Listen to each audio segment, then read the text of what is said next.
The man known to history as Saddam Hussein was born on the 28th of April 1937 in the small village of Al-Auja near Tikrit, to the northwest of the city of Baghdad in Iraq.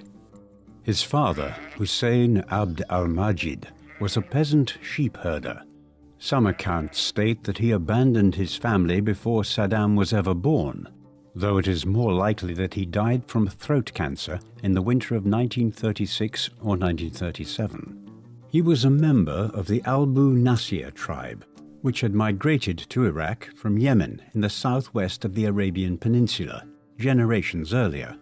Saddam's mother was Suba Tulfa al-Musallat. Her family hailed from a more esteemed lineage, an ancestor having been Talfa ibn Musallat, a grandson of the Emir Omar Bey III of Tikrit, a former governor of the region. Years before Saddam was born, she and Hussein had another son who appears to have died shortly before Saddam arrived in 1937. Subha subsequently remarried to Ibrahim al-Hassan Muhammad, and through this union, Saddam had several half-siblings. However, he saw little of them. Saddam's mother had attempted to terminate her pregnancy when her first husband died, and when Saddam was born, she never warmed to her son. Saddam's youth was troubled by his difficult familial background. His stepfather was a tough disciplinarian who physically beat him during his childhood to such an extent that Saddam absconded from his family home as a child and went to live with an uncle who resided in Baghdad, the capital of Iraq. There he attended the Al-Kar Secondary School in Baghdad. He was a relatively decent student, and he would eventually move on to begin studying law. His uncle, Khair al-Talfa, was a major influence on him during these years, but Saddam never forgot his links to Tikrit, and many years later, when he emerged as the ruler of Iraq, he would promote his extended family members there to positions of considerable importance and authority. Hussein grew up during a period of immense change, not just in what is now modern-day Iraq, but across the Middle East. Most of the region had been ruled since the 16th century by a handful of powerful Islamic empires, specifically the Ottoman Empire, or the Persians. Iraq and the regions to the north, west, and south of it, in what are now Turkey, Syria, Lebanon, Palestine, Israel, Jordan, and Saudi Arabia, had been controlled by the Ottomans. Their control over these territories was already declining rapidly by the early 20th century, but the entry of the Ottoman Empire into the First World War on the side of the Central Powers of Germany and Austria-Hungary led to the collapse of the Ottoman Empire by 1918. In the aftermath of the conflict, the victorious powers in the war, Britain and France, effectively divided up the Middle East between themselves and ruled the region through a series of mandates. These mandates created new nations that incorporated little of the regional differences and identities that characterized the area. Rather, groups were forced together based on the lines drawn in the desert sands by British and French policymakers. Nominal independence was granted to the Kingdom of Iraq under King Faisal I in 1932. But in reality, Britain retained enormous control over Iraq, including management of its large oil fields through the Iraqi Petroleum Company, a largely British-controlled entity. This situation still prevailed when the Second World War broke out, when Saddam was 2 years old. Many political groups within countries like Iraq conspired with the Nazis during the conflict, wishing to end British involvement in Iraq. They viewed the Iraqi monarchy as effectively complicit with Britain due to their continued support of the British Empire. It is not possible to understand Saddam's rise and the politics of Iraq in the second half of the 20th century without assessing the emergence of the Ba'ath Party, which emerged in Syria in 1947. Its platform of pan-Arabism and anti-imperialism meant that it soon spread to other Middle Eastern countries. notably Iraq, where a branch was set up in 1951. Saddam's uncle Khairallah was an early member. From its inception, the party was associated primarily with the Sunni strand of Islam in Iraq, one of the two dominant strands of Islam, the other being Shia. However, Ba'athism was not a religious or theological movement. Indeed, in espousing socialism and a new way of running the Arab world, it largely rejected the dominance of religion throughout the region. Instead, Ba'athism espoused the idea that each Muslim state in the Middle East should attempt to rid itself of the vestiges of imperialism and act in conjunction with each other to restore the Arab people to a place of prominence and power in the world, such as had been enjoyed centuries earlier at the height of the Muslim empires. To this end, they were generally opposed to the governments which had been put in place in countries like Iraq and Syria as the British and French ended mandate rule in the interwar period. This set the Ba'ath Party in Iraq on a collision course with the Iraqi monarchy and government as it existed in the aftermath of the Second World War. Saddam joined the Iraqi Ba'ath Party in 1957 when he was 20 years of age. At that time, the party was a relatively small movement, barely constituting more than a few hundred members in Baghdad and a few of the other large towns. But events in Iraq were about to take a significant turn around the time that Saddam began taking a major interest in the country's politics.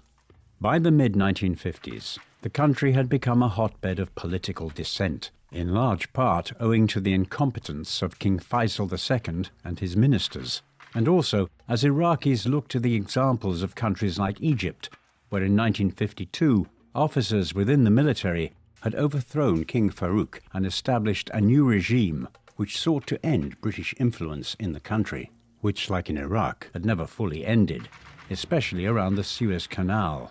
In many ways, the 14th of July revolution of 1958 in Iraq was a very similar occurrence to the Egyptian revolution of 1952. During the Iraqi Revolution, commanders within the Iraqi military, such as Abdul Salam Arif and Abd al-Karim Qasim, led a coup d'etat beginning on the 14th of July 1958, which overthrew the government of King Faisal II. The monarch and several members of his family were murdered. The government was taken over in the space of a few hours, and a new Iraqi republic was proclaimed. Despite its rather modest size, the Ba'ath Party had sufficient connections within Baghdad's politics that a handful of its more prominent members were involved in forming a new government under the army colonels in the summer and autumn of 1958. Consequently, while he was an unknown 21-year-old at this juncture, Hussein was nevertheless on the fringes of the country's high politics by the late 1950s. The government, which was formed in 1958, was wholly unstable. There were numerous different parties and entities competing for power, many of them rabidly opposed to the others. For instance, the Iraqi Communist Party quickly emerged as a strong antagonist of the Ba'ath Party, while Qasim, the army commander who had led the 14th of July revolution and who was the effective head of state of the new republic, was unwilling to join the United Arab Republic, an instrument of pan-Arabism which had been established by Egypt and resulted in a political union with Syria for several years. The Ba'athists were furious at Qasim's unwillingness in this regard and determined to assassinate him. Saddam was chosen as one of the assassins. They struck on the 7th of October 1959, as Qasim was traveling in a car through Al-Rashid Street in Baghdad. But despite Qasim being shot twice, the bullets hit him in the arm and shoulder, and he survived the attack. It has been speculated that the attack failed because Saddam began firing too early. He was shot in the leg himself by Qasim's security detail during the assassination attempt, but escaped from the scene. In the aftermath of the failed assassination attempt, the would-be assassins were smuggled out of Iraq to Syria, where Saddam quickly joined the Syrian branch of the Ba'ath Party. Back home in Iraq, several individuals were arrested in connection with the failed assassination attempt, and show trials were carried out. For a time, Saddam relocated to Egypt and continued his law studies at the University of Cairo, though he would never complete his degree. He was there in 1963 when 2 coups occurred to the east. In March of that year, a branch of the military in Syria, which was controlled by the Ba'ath Party, launched a coup d'etat, which resulted in the establishment of Ba'athist Syria. 8 years later, one of the military officers involved, Hafez al-Assad, would rise to rule Ba'athist Syria. The al-Assad family has continued to control Syria to the present. This was preceded weeks earlier by the Ramadan Revolution in Iraq, when elements within the Iraqi army, led by the Ba'athists, overthrew Qasim's government and seized power. However, they only held power for 9 months before one of Qasim's former allies from the 1958 coup, Abdul Salim Arif, seized power in Baghdad and purged the Ba'athists from the government.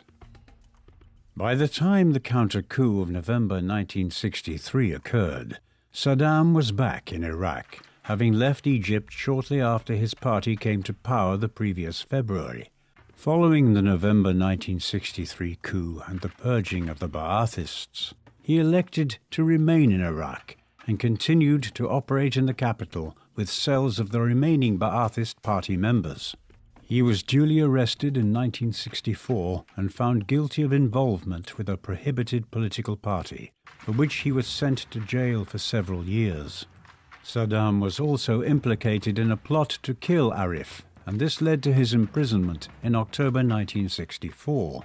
However, his stint in prison would be shorter-lived than the Iraqi state had intended. He escaped after just 2 years of his sentence in 1966.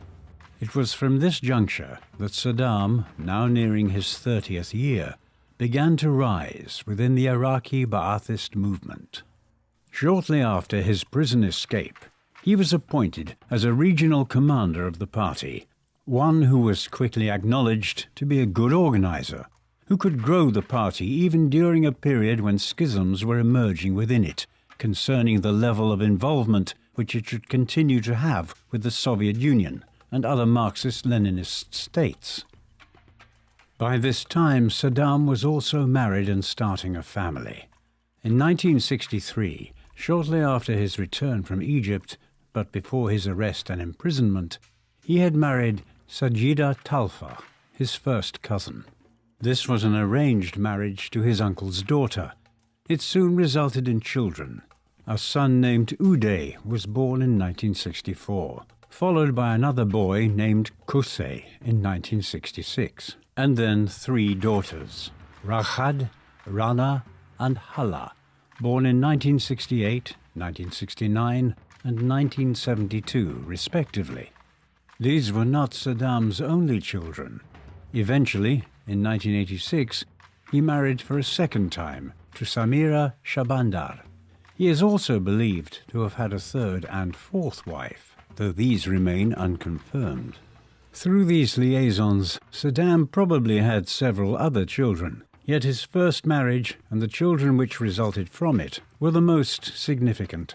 He was, despite the brutality of his political career, said to have been a devoted father, the first of many contradictions in an individual who was at once somebody who used chemical weapons as conventional weapons of war and engaged in genocide against sections of the Iraqi people, but at the same time was known on occasions for his philanthropy and charity. The ascent of Saddam Hussein to political power in Iraq might best be said to have begun in 1968 with the 17th of July Revolution, which saw the Ba'athists finally seize complete control of the Iraqi state. Widespread instability had been created across the Middle East by the Six-Day War between Israel and Egypt, the former allied with several other Arab states, including Iraq, Syria, Jordan, and Saudi Arabia. This, combined with the drift of the Republican government in Baghdad towards closer ties with the United States, led many, including the Ba'athists, to believe that a radical change of the political system in Iraq was needed. Accordingly, on the 17th of July 1968, elements within the Ba'athist movement and the Iraqi military led what was effectively a bloodless coup and seized control of the government in Baghdad. The country's growing ties to the US were denounced, and a Ba'athist government was then established, one which was led by Ahmed Hassan al-Bakha. Ahmed was Saddam's cousin, and Hussein was quickly appointed as vice president of the Republic of Iraq, in part for his role in purging the Ba'athist movement of leading figures who were opposed to Ahmed's government program in the late 1960s. It was the beginning of his ascent to become ruler of Iraq. Over the next 10 years, Saddam made himself indispensable in the governance of Iraq under the Ba'athist regime. He was an effective administrator, one who oversaw wide-ranging reforms of the Iraqi economy and began transforming the country into one of the richest nations in the Middle East. Much of this was based on Iraq's oil reserves, the country having some of the largest proven oil fields in the world, ones which continue to make the Iraqi economy overwhelmingly reliant on oil half a century later. Yet when the Ba'athists came to power in 1968, the country's oil industry was still controlled to a great extent by Western interests in the shape of British and American oil companies. Saddam set about aggressively nationalizing the companies in the early 1970s, measures which were aided by the advent of the 1973 energy crisis, as the Middle East's largest oil sellers limited supplies to Western states, such as the US and Britain, which had offered support to Israel during the Yom Kippur War, a conflict between Israel and several of its Arab neighbors, notably Egypt and Syria. Oil prices skyrocketed by nearly 300%, from roughly $3 a barrel to $12. Due to these outside conflicts, and because of Saddam nationalizing the Iraqi oil industry at just the right time, the Iraqi exchequer benefited exponentially from oil profits. With the oil revenue, which began streaming into Iraq in the early to mid-1970s, the Ba'athists were in a position to begin modernizing the country and implementing an ambitious set of social policies, which for a time made Iraq the nation with the best standard of living amongst the Muslim nations of the Middle East. Saddam was responsible for overseeing much of this. For instance, he spearheaded an education campaign, which led to a very significant increase in literacy levels amongst both men and women in the country. He was also in charge of the establishment of a system of universal basic health care. These efforts earned him formal recognition for his actions from UNESCO.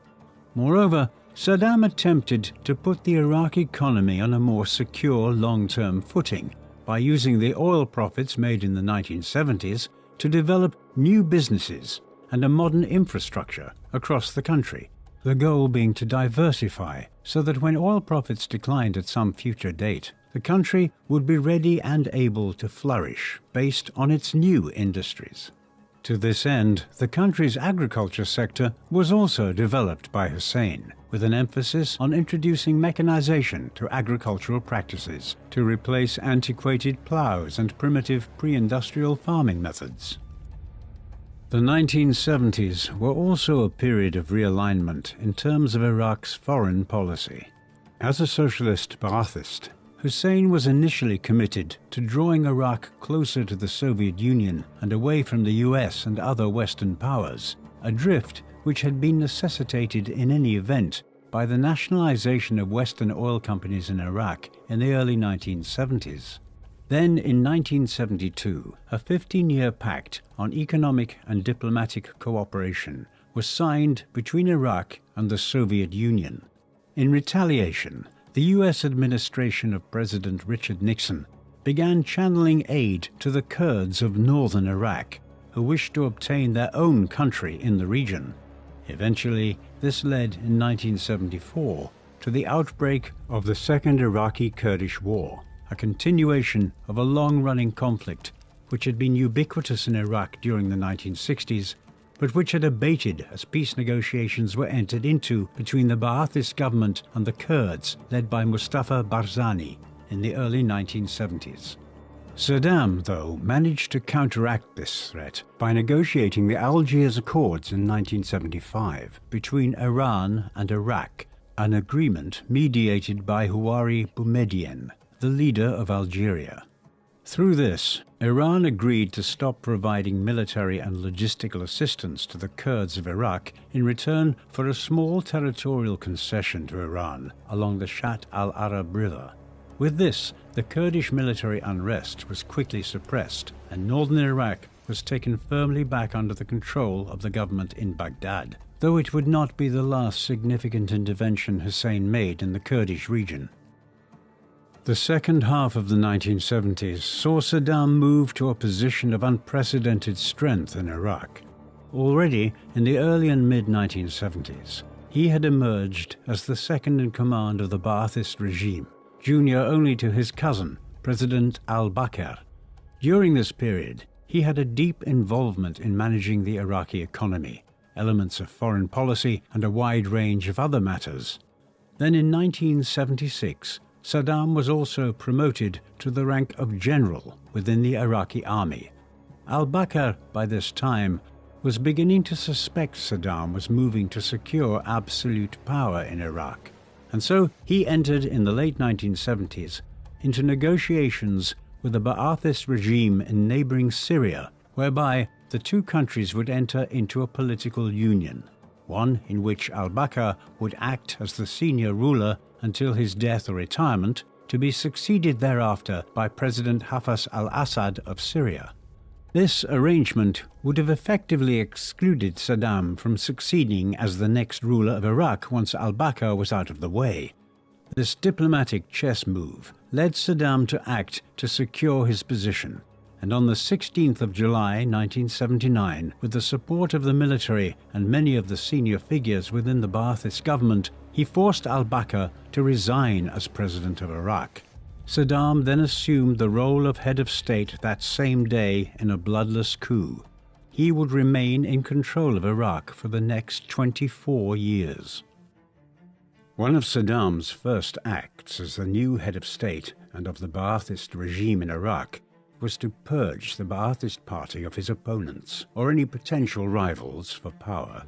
This occurred just 6 days after he seized power on the 22nd of July 1979. In line with his assumption of power, Saddam convened a meeting of the Ba'athist party's most senior and mid-ranking officials to meet at the Al-Khuld Hall in Baghdad. When they arrived at the hall, the party's members were met with an unexpected announcement. Saddam addressed them and claimed that he had discovered a fifth column operating within the Ba'athist party, one which was trying to undermine their control of the Iraqi state and ultimately pave the way for the Ba'athist party of Syria to assume control over Iraq. Muhi Abdul Hussein, the former private secretary to al-Bakr, then came forward to confess that he had been involved in this conspiracy since 1975, and then read out the names of 68 other individuals within the party who were complicit. Whether he had been tortured or his family threatened in order to ensure this confession remains unclear. What is known is that Abdul Hussein and the 68 co-conspirators were led away to be detained. A special criminal court was then convened at which show trials were held over the next 2 weeks. Ultimately, 21 individuals were eventually executed, while others were removed from their positions as Saddam rid himself of any and all opposition. The purge of the summer of 1979 also saw a collapse in diplomatic relations between the Ba'athists of Iraq and those in Syria. The purge of the Ba'ath Party and the manner in which Saddam seized power in the summer of 1979 set the tone for his period as ruler of Iraq. Where in the 1970s Hussein had been an effective politician who introduced many beneficial reforms to Iraqi society and raised the standards of living for a great many Iraqi citizens, after becoming dictator of the country in 1979, Hussein became a more megalomaniacal authoritarian tyrant. Through paramilitary organizations, such as the Iraqi Popular Army, and secret police bodies, such as the Mukhabarat, or Iraqi Intelligence Service, Saddam initiated a reign of terror in the early 1980s, which continued for over 2 decades, with widespread monitoring of society for political dissidents, active persecution of groups such as the Kurds and radical Shia Muslims, and the illegal arrest, detention, and torture of tens of thousands of Iraqis for suspected opposition to the regime and dissident activity. This even extended beyond the borders of Iraq, and during the 1980s, the Mukhabarat was responsible for the overseas execution of Iraqi political exiles in countries as disparate as Sweden and Sudan. Saddam oversaw all of this, thus cementing his role in history as a tyrant. Hand in hand with this growing tyranny was the development of a cult of leadership in the 1980s.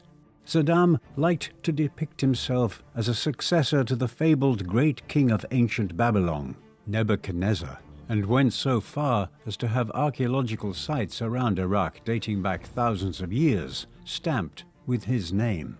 Elsewhere, statues were erected to Hussein throughout Iraq, and his image began to appear everywhere in Iraqi society, from coins and banknotes to murals on the sides of buildings in Baghdad and the other major cities and towns of the nation. 2 staged national elections were also held over the years, the first in 1995 and the second in 2002, during which Hussein allegedly received nearly 100% of the vote in a ludicrous showpiece, which was the staple of many 20th century dictators. It is easy to scoff at such displays of dictatorial power and see them as being over the top and ineffective, but these worked very successfully for many dictators during the 20th century, effectively convincing people that there was only one plausible leader of their country. Such was his prevalence in all aspects of public life. This, combined with the brutal actions of the secret police and other state services, ensured that Saddam had an iron grip on power in Iraq from 1979 onwards, even as the economy of the country began to deteriorate sharply owing to declining oil revenues and a protracted war with Iran. Much of the first half of Saddam's reign over Iraq was dominated and shaped by conflict with Iraq's eastern neighbor, Iran. In 1979, the Iranian Revolution had driven the Western-supported tyrannical Shah of Iran from power and brought Ruhollah Khomeini and his Islamist followers to power in Iran. This was now a theocracy, or religious state, one dominated by Shia Muslims. The majority of Iraq's Muslims were also Shias, whereas Saddam and the Ba'ath Party were generally comprised of Sunni Muslims, the 2 denominations of Muslims which had emerged over 1,000 years earlier, following a dispute over who should head the Arab Muslim Caliphate. The concern for the Ba'athists in Iraq following the Iranian Revolution was that Khomeini and his followers would attempt to begin undermining their Western neighbor by appealing to the Shia majority within Iraq and spreading Islamist ideology into the country at a time when the Ba'athists were aiming for a more secular regime. Hostilities escalated as soon as the revolution occurred, driven to a large extent by Saddam, who was confident of Western aid from countries like the United States, who wished to see the Iranian Revolution crushed or substantially reversed. Consequently, in September 1980, he initiated hostilities. The Iran-Iraq War would last for the next 8 years in one of the bloodiest conflicts ever seen in the modern Middle East.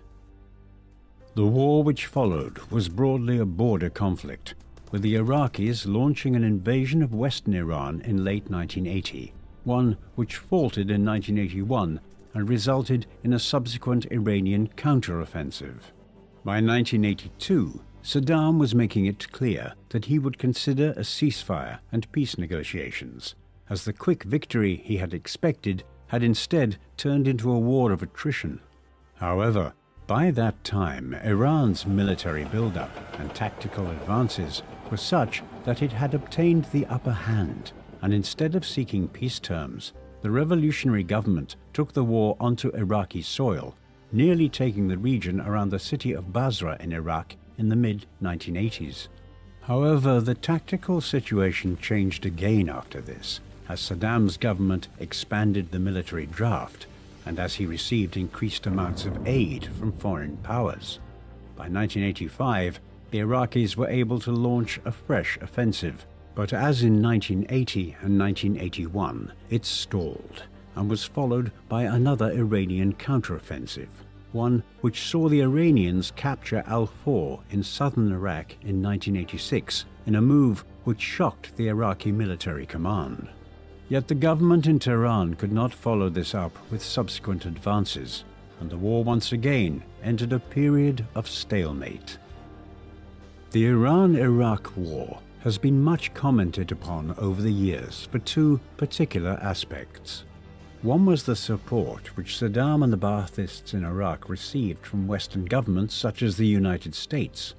There is no denying that this was the case, and there was no effort made to disguise it, with regular debates in the US Congress throughout the 1980s about the level of aid being supplied to Hussein. This took the shape of financing and war materiel, and was perhaps crucial in stopping an Iranian victory at certain points in the war around 1982 and 1983. However, it must be acknowledged that this did not mean that the US viewed Saddam and Iraq as allies in the 1980s. It was more the case that they perceived Iran as the greater of the two evils, and were willing to supply Iraq with support to avoid an Iranian conquest of Iraq. The second major element of the conflict, which has become notorious, was the use of chemical weapons by Iraq in the shape of mustard gas and sarin, particularly in situations when it was existentially threatened by Iranian advances. On the other side, the Iranian widespread use of child soldiers led to the deaths of tens of thousands of teenagers on the field of battle during the war. Eventually, the war came to an end. Although throughout much of the conflict Iran had had the upper hand, and indeed had obtained it again in 1986 and 1987, war weariness was setting in at home, and Iran's resources and sheer manpower were becoming depleted within the army. It also seemed unlikely that a killer blow could be struck against Iraq. It was in this context that Saddam sent a warning to Tehran that he would commence a new bombing campaign and widespread use of chemical weapons in 1988 if Iran did not enter talks. Tehran understood that with Western states seemingly unwilling to temper Saddam's worst instincts, negotiations would have to be entered into. This was compounded by the US's shooting down of an Iranian civilian airliner in July 1988, a measure which worried the Ayatollah and others in Iran that more direct US involvement might be imminent. With this in mind, peace terms were agreed to, and the war came to an end in August 1988. It had lasted nearly 8 years, had resulted in roughly 1 million deaths, though the figures are contested, and had achieved absolutely nothing for either side. Both sides claimed victory, but in reality, the war had been brought to an end in a stalemate. The end of the Iraq-Iran war did not result in peace settling over Iraq for any sustained period of time. Indeed, Saddam determined to use the closing stages of the war as a smokescreen for what amounted to a campaign of genocide against the Kurdish minority in northern Iraq. The Kurdish people are one of the most unfortunate groups in modern history. They number in the millions and dominate a large stretch of territory in the north of the Middle East, around northern Iraq, southeastern Turkey, and adjoining regions. They have never had their own country in the modern era, despite their efforts following the First World War, but because of their desire for self-determination, they have regularly been persecuted by governments in Iraq and Turkey. In the course of the Iran-Iraq War, many Kurds and Kurdish political organizations had sided with Iran and had engaged in an insurgency war against the Iraqi government. Now, early in 1988, as the conflict with Iran drew to a conclusion, Saddam ordered divisions of Iraqi troops into northern Iraq to launch a counter-insurgency campaign against the Kurds.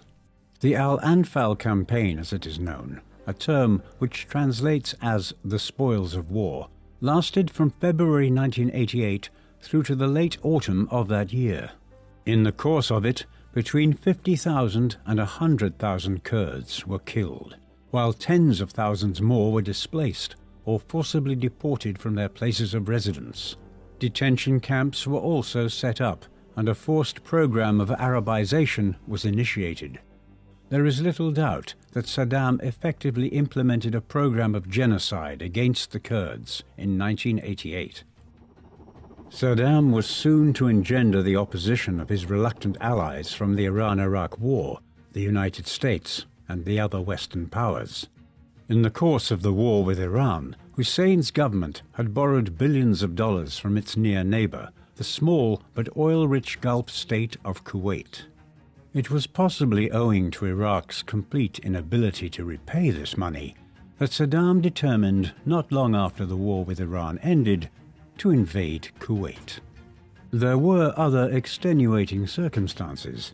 Kuwait had ruffled many feathers within OPEC, the cartel of the world's major oil-exporting nations, which is heavily centered on the Middle East. By refusing to lower production and the amount of barrels it was exporting, Kuwait was driving down world oil prices and impacting the profits of countries like Iraq. Finally, the Iraqis also claimed that Kuwait had been slant drilling into Iraqi fields illegally.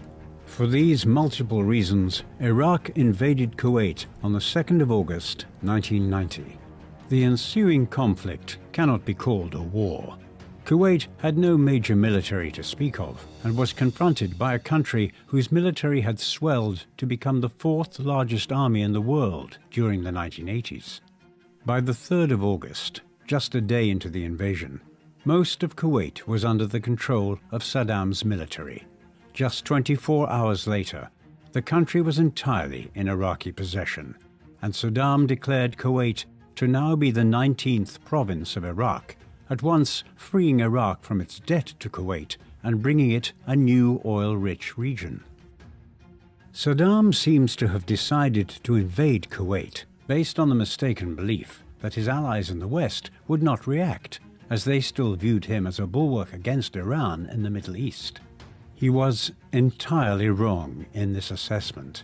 Within days, the United States and its allies, who by the summer of 1990 were effectively in charge of the world order as the Soviet Union collapsed and the Cold War came to an end, were placing economic and diplomatic sanctions on Iraq.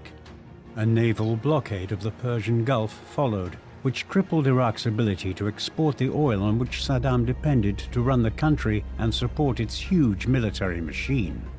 Diplomatic tensions were ratcheted up by the British Prime Minister, Margaret Thatcher, who convinced the US President George Bush to take a strong stance against Saddam. For his part, Saddam claimed that he would be willing to consider withdrawing from Kuwait if other territorial issues in the Middle East, such as the Israeli occupation of Palestinian territory, were resolved in tandem, a dispensation which he knew would not be acceptable to Washington. He further inflamed tensions in mid to late August by refusing to allow Westerners who were in Iraq to leave the country, and even appearing on television broadcasts with what were effectively British prisoners. All of this was sufficient for the US, Britain and others to begin formulating plans for a counter-invasion of Kuwait in response to Iraqi aggression. Saudi Arabia, an oil-rich kingdom and rival to the south, would be used as a staging ground for the campaign. The First Gulf War got underway after months of planning in January 1991. An aerial bombing campaign was undertaken on the 16th of January, and a land invasion followed. As American and British troops streamed into Kuwait in early February, Saddam ordered the country's oil fields to be set alight. In total, out of some 730 oil wells located across Kuwait, approximately 600 were set alight in January and February 1991. Although the environmental damage was less than had been predicted by some scientists, the resulting plumes of smoke still absorbed upwards of 80% of the sun's radiation throughout 1991 in the Middle East, with some regions being pitch black at noon and temperatures falling by an average of 5 degrees Celsius. It would take until the autumn to extinguish all of the fires. By then, Saddam's armies had been easily vanquished from Kuwait, with Operation Desert Storm finishing on the 28th of February 1991. The US and its allies took the decision to stop once the Iraqis had been driven out of Kuwait. President Bush had no desire to extend the war into Iraqi territory or to try to depose Saddam as leader of Iraq. That particular task would be undertaken by his son over a decade later. While Saddam had managed to survive his spectacularly ill-judged decision to invade Kuwait and remained in power through the 1990s, the end of the Gulf War saw Iraq hit with a wide range of sanctions by the international community. Many of these were imposed immediately following the invasion of Kuwait and were never lifted. Others were intended to cripple any efforts by the country to continue producing chemical weapons or to further its nuclear weapons program, which it had initiated many years earlier. The most crippling element of this was the US-led embargo on Iraqi oil. Iraq's economy, and with it much of Saddam's power, was based on the export of oil, as Iraq, then as now, has some of the world's largest proven oil fields and reserves. Although an oil for food program was agreed upon in 1996 in order to aid the deteriorating Iraqi economy, the country was still very limited in what it could or could not import and export for the remainder of Saddam's tenure as the country's dictator. Much of this negatively impacted the Iraqi population, and by the end of the 20th century, metrics like average salaries and child mortality in Iraq were falling below where they had been half a century earlier, when the region was still a monarchical state influenced by Britain. While the Iraqi economy was in a shambles in the 1990s after the Gulf War, Saddam was never more entrenched in power than he was from 1991 onwards. The US had effectively signaled its unwillingness to remove him from power by not pressing on from Kuwait into Iraq itself in the spring of 1991. Moreover, Saddam also did not face a threat from any of Iraq's immediate neighbors for the first time in over a decade. The chastening experience of invading Kuwait had also reconciled him to the fact that Iraq could not attempt to wage any further wars on its neighbors. Instead, he concentrated in the years following the Gulf War on using the state apparatus in Iraq to galvanize the population in support of his regime against what were portrayed as the aggressive Westerners who had declared war on Iraq in 1990. There was also a notable drift towards a more religious dictatorship. The Ba'ath Party had been founded on the principle of establishing a more secular Middle East, and Saddam had been largely a-religious in his policies throughout the late 1970s and 1980s. But the 1990s witnessed efforts to utilize Islam to enforce a greater form of despotism across Iraq at a time when religious extremism across the Middle East was increasing markedly. As the Iraqi economy deteriorated in the 1990s, and Iraq turned into a shell of the country which it had aspired to be in the 1960s and 1970s, the Hussein family dictatorship became even more entrenched. This was most clearly seen in the actions of Saddam's two sons from his first marriage, Uday and Qusay. Qusay was the younger of the pair, though after a certain point it seems clear that he was Saddam's probable successor had the dictatorship survived long enough. He was also the head of the Republican Guard. In the early 1990s, directly after the Gulf War, he was responsible for crushing a Shiite Muslim rising in the marshlands of southern Iraq, and thereafter initiated a demographic and ecological disaster in the region by flooding these marshlands to destroy the traditional way of life of the Shiite Arabs, who had lived there for many centuries. Yet, as problematic as Hussein's behavior was, it paled by comparison with that of his older brother Uday. Uday was a notorious alcoholic, rapist, murderer, and psychopath. One who held parties in Baghdad where he would encourage the other guests to get extremely drunk before engaging in all manner of sadistic acts. Amongst some of the more bizarre activities in his reign of terror are reports that he frequently tortured members of the Iraqi football team if they lost matches. By the mid-1990s, his behavior had become so erratic, often showing up to parties in Baghdad wielding and using firearms, that close family members felt threatened enough to defect to nearby Jordan for fear of their lives.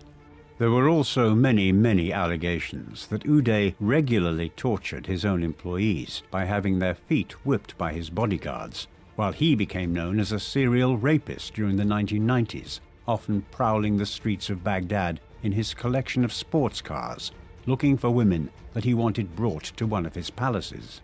A failed assassination attempt left him partially disabled in one leg in late 1996, a development which did nothing to temper his most excessive behavior.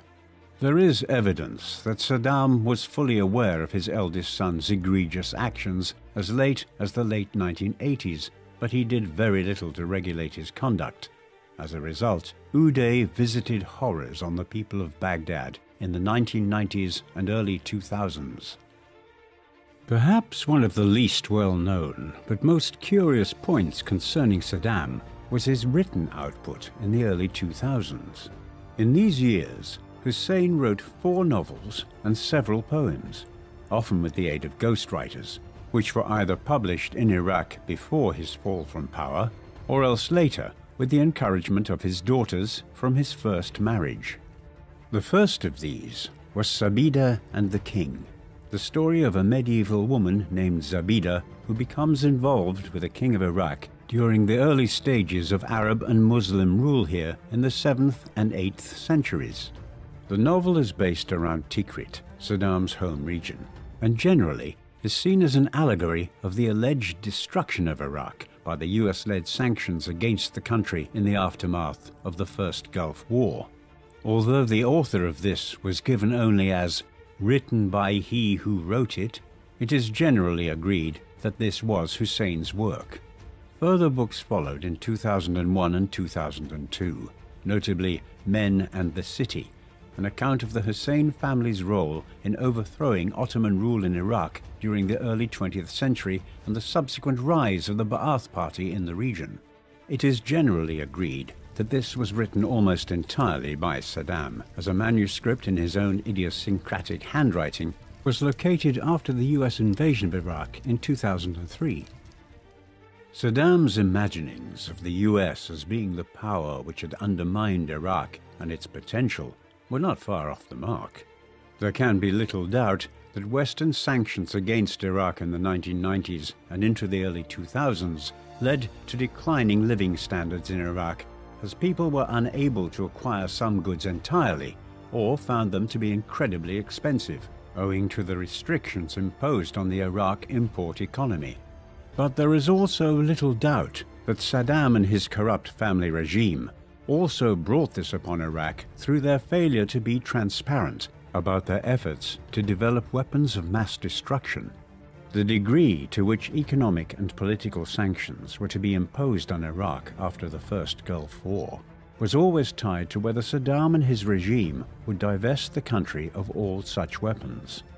Admittedly, in 1991, Hussein's government effectively gave up all of its chemical weapons, but there were lingering efforts throughout the 1990s to produce new weapons of mass destruction, notably biological and chemical weapons such as mustard gas, sarin gas, and anthrax.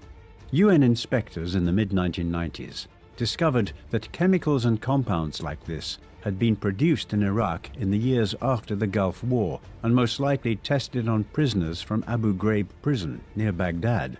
Yet subsequent UN inspections were clear that Saddam's regime had no major effective way of deploying weapons of mass destruction of any kind against foreign nations. What would perhaps tip the balance against Saddam in this respect, though, was that following a new UN inspection in 1998, the regime simply became uncooperative with the UN inspectors. Ultimately, whether or not Saddam continued to have any designs on developing a nuclear program or chemical and biological weapons in the 1990s and early 2000s would become a major issue, which would lead to the end of his regime and his life in the mid-2000s. On the 11th of September 2001, the Islamic terrorist organization Al-Qaeda, led by Osama bin Laden, launched a series of attacks on the United States, most notably by hijacking 2 commercial airliners on the east coast of America and flying them into the Twin Towers in downtown Manhattan in New York. In response, the administration of President George W. Bush, the son of the President Bush who had overseen the expulsion of Saddam's armies from Kuwait a decade earlier, launched the War on Terror, a campaign to overthrow regimes in the Middle East and Islamic world which had supported Al-Qaeda. This began quite reasonably with an invasion of Afghanistan, where bin Laden was being protected at that time. No sooner had Afghanistan been occupied than Bush's senior officials turned their attentions towards Iraq. While there was zero evidence to suggest that bin Laden had been in any way supported by Saddam, US justification for intervention in Iraq would focus on the illusory notion that Saddam was close to acquiring a nuclear weapon.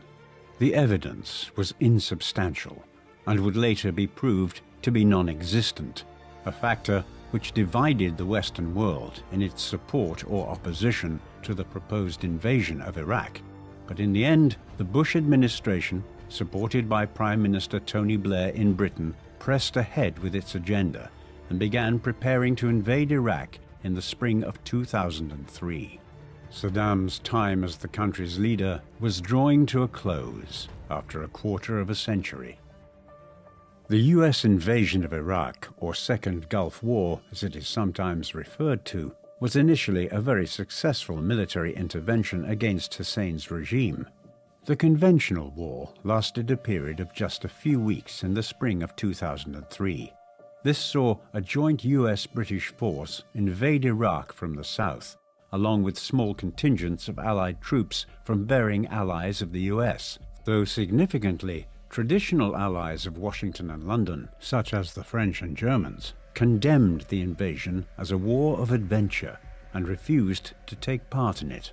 A bombing campaign commenced in mid-March 2003, codenamed Shock and Awe, before the coalition forces, consisting of upwards of 500,000 men, plus the Peshmerga Kurds and other disaffected groups within Iraq itself, which allied with the US as part of the campaign, moved into southern Iraq. What followed over the next 3 weeks can scarcely be called a war.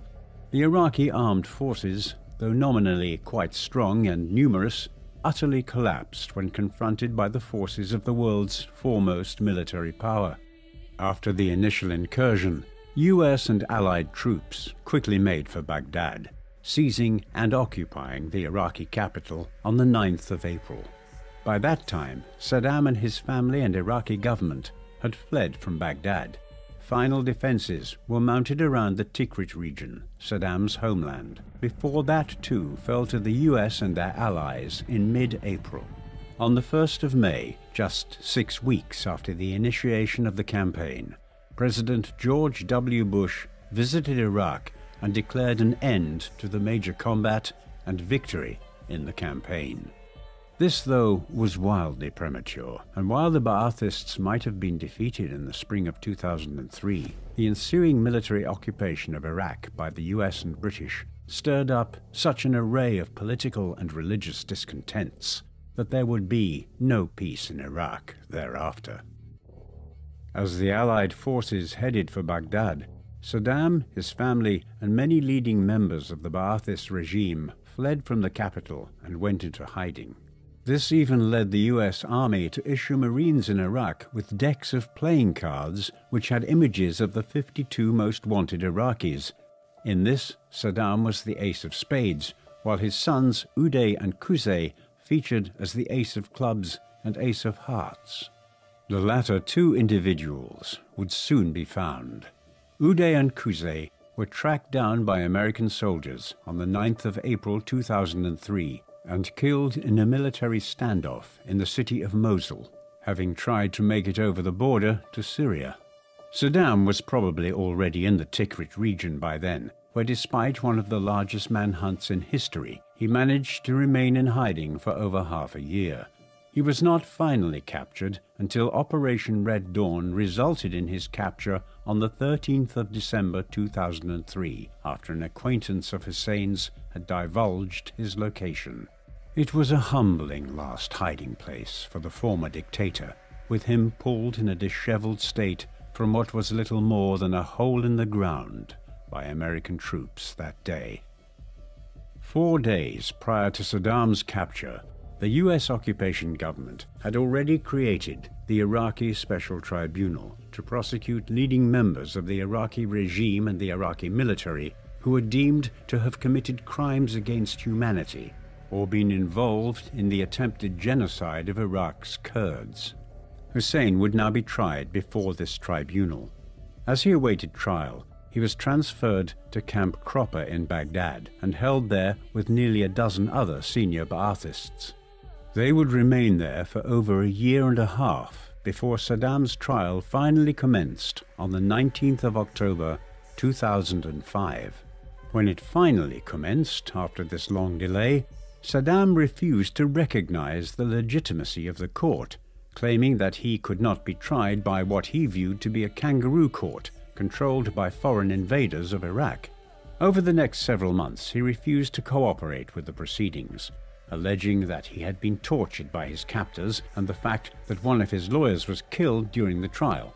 As a result, Saddam went on a hunger strike for a time in 2006, but none of his objections met with any success. The trial proceeded without his cooperation, and on the 6th of November 2006, more than a year after the trial commenced, Saddam was found guilty of having committed crimes against humanity, amongst other misdeeds, during his long time as dictator of Iraq. He was sentenced to death by hanging. After he was found guilty and sentenced to death, Saddam's legal team entered an appeal, but this was rejected within a few weeks, and an order was issued that the sentence of execution was to be carried out within 30 days. As related since by some of those who were charged with guarding the former dictator, his last days were highly unusual. Those involved were a group of a dozen members of the 551st Military Police Company. Members recounted how Saddam spent his final days eating muffins and listening to Mary J. Blige records, while intermittently regaling his captors with stories about his time as ruler of Iraq. He was also provided with a small garden plot, which he weeded regularly. Some of his old traits as dictator were still evident. When he requested an omelette for breakfast, he insisted on sending it back if the outside was torn in any fashion while removing it from the pan. Other than this, he spent much time on an exercise bike, which he insisted on calling his pony. It was a peculiar last chapter to his life. On the 30th of December 2006, the sentence of execution was carried out when Saddam was hanged at Camp Justice in Baghdad, which led certain sections of the Iraqi populace to celebrate. The dictator's final meal was of chicken and rice with some hot water and honey. His request to be executed by firing squad was rejected. His body was subsequently sent back to his home region and buried in a family plot at Tikrit. Despite the best hopes of many within the U.S. administration that the execution of Saddam and the full dismantling of the Ba'athist regime would bring about a transformation of the country into a fully functioning democracy, no such metamorphosis was to occur. Indeed, even during the months of Saddam's imprisonment and trial, Iraq had been descending into anarchy. A caretaker government was established in June 2004, and the country's first legitimate parliamentary elections were held in January 2005. But even as these were being held, civil war was breaking out across the country, as religious radicals like the cleric Muqtada al-Sadr effectively established their own militias throughout the country and even within Baghdad itself. Attacks on US military personnel were rampant, and the administration was reliant on creating a green zone within Baghdad, a heavily fortified and defended district which became the only major part of the country where US personnel were fully free from fear of attack. By 2006, when Saddam was killed, US Army personnel were reporting that they had effectively lost control over parts of the country. A troop surge the following year led to a revitalization of the American position, but ultimately, Iraq was never transformed in the way which had been envisaged in 2003. As the US gradually pulled out of the country from 2011, it became a hotbed of insurrections and instability, most notably as the Islamic State secured control over large parts of the north in the mid-2010s, whilst fresh political unrest has characterized the early 2020s. Thus, while Saddam has been gone a long time, the political chaos which he and the Ba'athists sowed there remains. Saddam Hussein was unquestionably one of the most brutal dictators of the 20th century. He rose on the back of the Ba'athist movement in the 1960s and 1970s, a political movement which, for all its sins, at least originally had some ideological basis to it in its pan-Arab and socialist outlook. Saddam, by way of contrast, had no ideological grounding other than the attainment of power.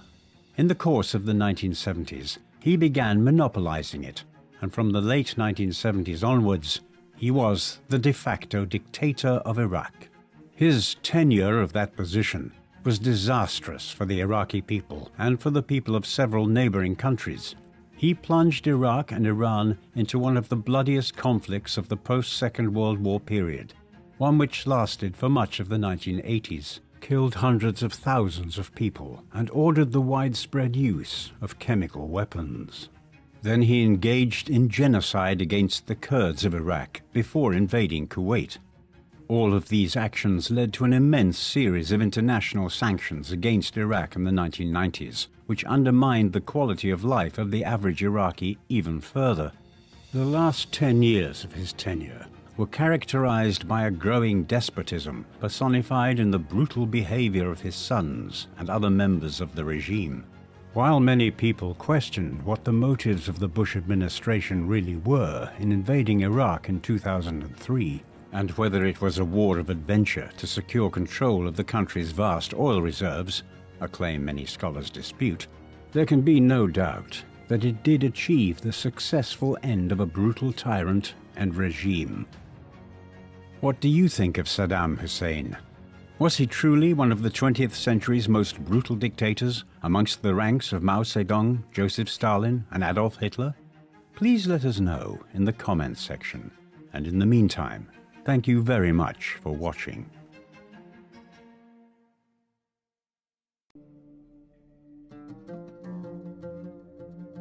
The man known to history as Muammar Gaddafi was born Muammar Mohammed Abu Minya al-Gaddafi.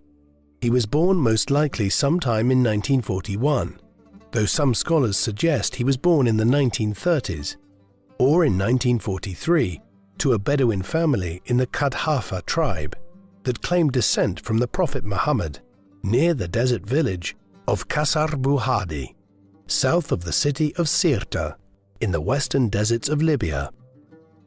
His father, Muhammad Abdul Salam bin Hamid bin Muhammad, simply known as Abu Minya, was a subsistence goat and camel herder. His mother was named Aisha bin Nihran. Both were Arab descendants and were part of the rural poor communities that made up the majority of Italian Libya. Gaddafi was born in a land that had for millennia been occupied by various invaders. He later wrote that men from his tribe feared the sea, refusing to go near it because of the legacy of seaborne invaders. The most recent invasions had occurred following the decline of the Ottoman Empire in the early 20th century. Libya, then known as Tripoli, had long been a semi-autonomous region of the Ottoman Empire, at times functioning more as an independent state than a part of the Turkish-led empire. This independence came under threat in 1902 when European powers divided Africa into spheres of influence. In their discussions, European leaders concluded that Italy had a legitimate claim to the territory known as Libya. Italians saw Libya as rightfully their own, claiming ownership based on their descent from the Romans who had previously conquered the territory over 1,000 years earlier. As Italian interest in conquering Libya grew, the territory was racked by divisions, as the Young Turk Revolution rocked the Ottoman Empire. The Young Turk Revolution was a series of constitutional reforms forced by Turkish nationalists beginning in 1908 that divided elites across the empire, even in far-off provinces such as Libya, where supporters of the revolutionaries sought to oust political appointees of the Ottoman Sultan. In the chaos following the revolution, many Libyans threw their support behind the invading Italians, who in September of 1911 launched a major invasion of Libya. The Italians soon seized many coastal cities.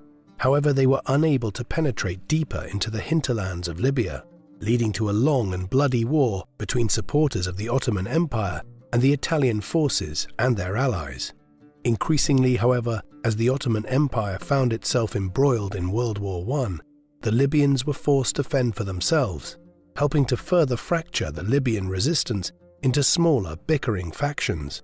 Fighting and protracted negotiations lasted between the Libyans and Italians until 1923, when Benito Mussolini, the new fascist leader of Italy, launched an all-out invasion of the territory.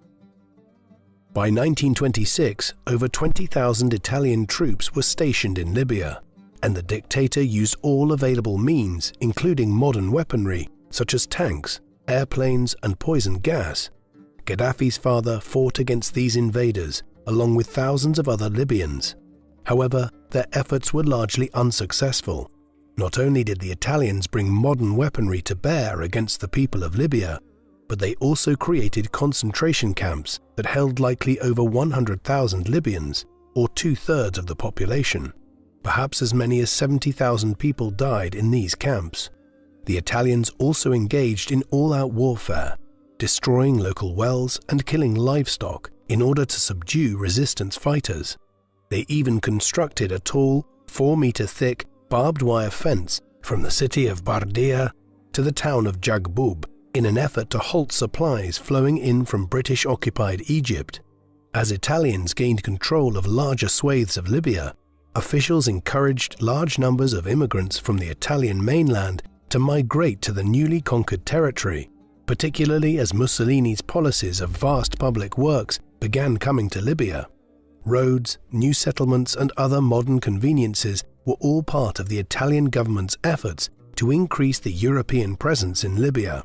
However, they also actively discouraged local political participation, instead favoring an Italian-controlled government that frequently clashed with local Libyan tribes.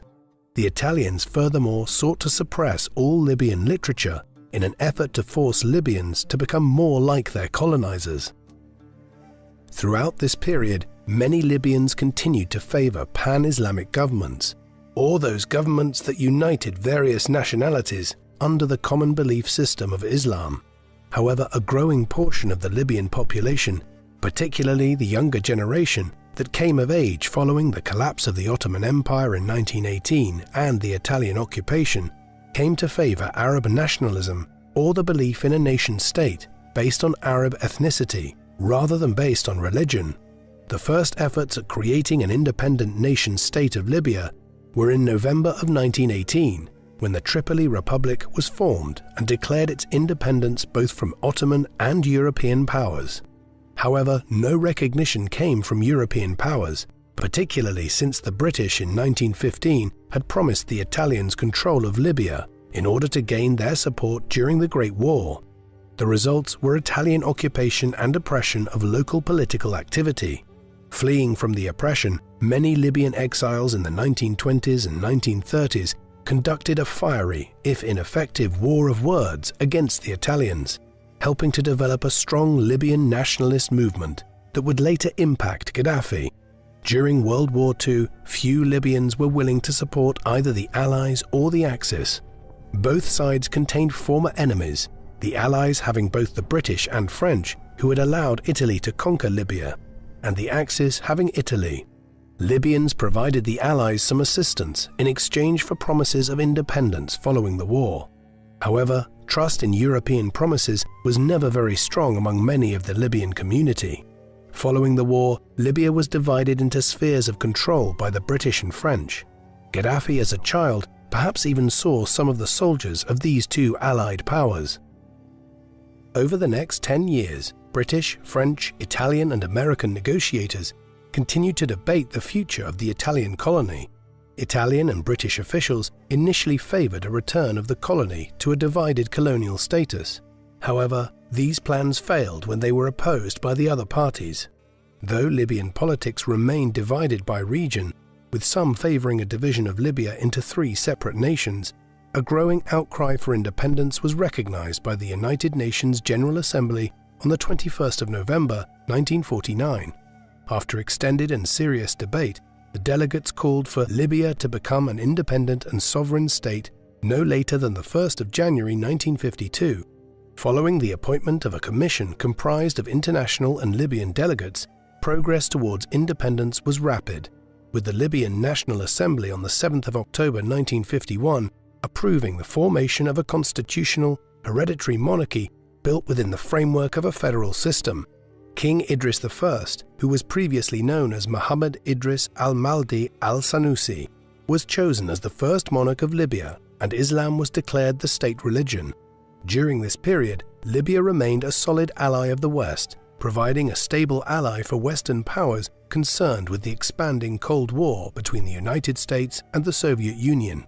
Though initially hampered by crippling poverty and disunion, gradually the Libyan state seemed to be headed towards greater prosperity, as deals with Italy and the discovery of oil in 1959 provided King Idris greater economic security.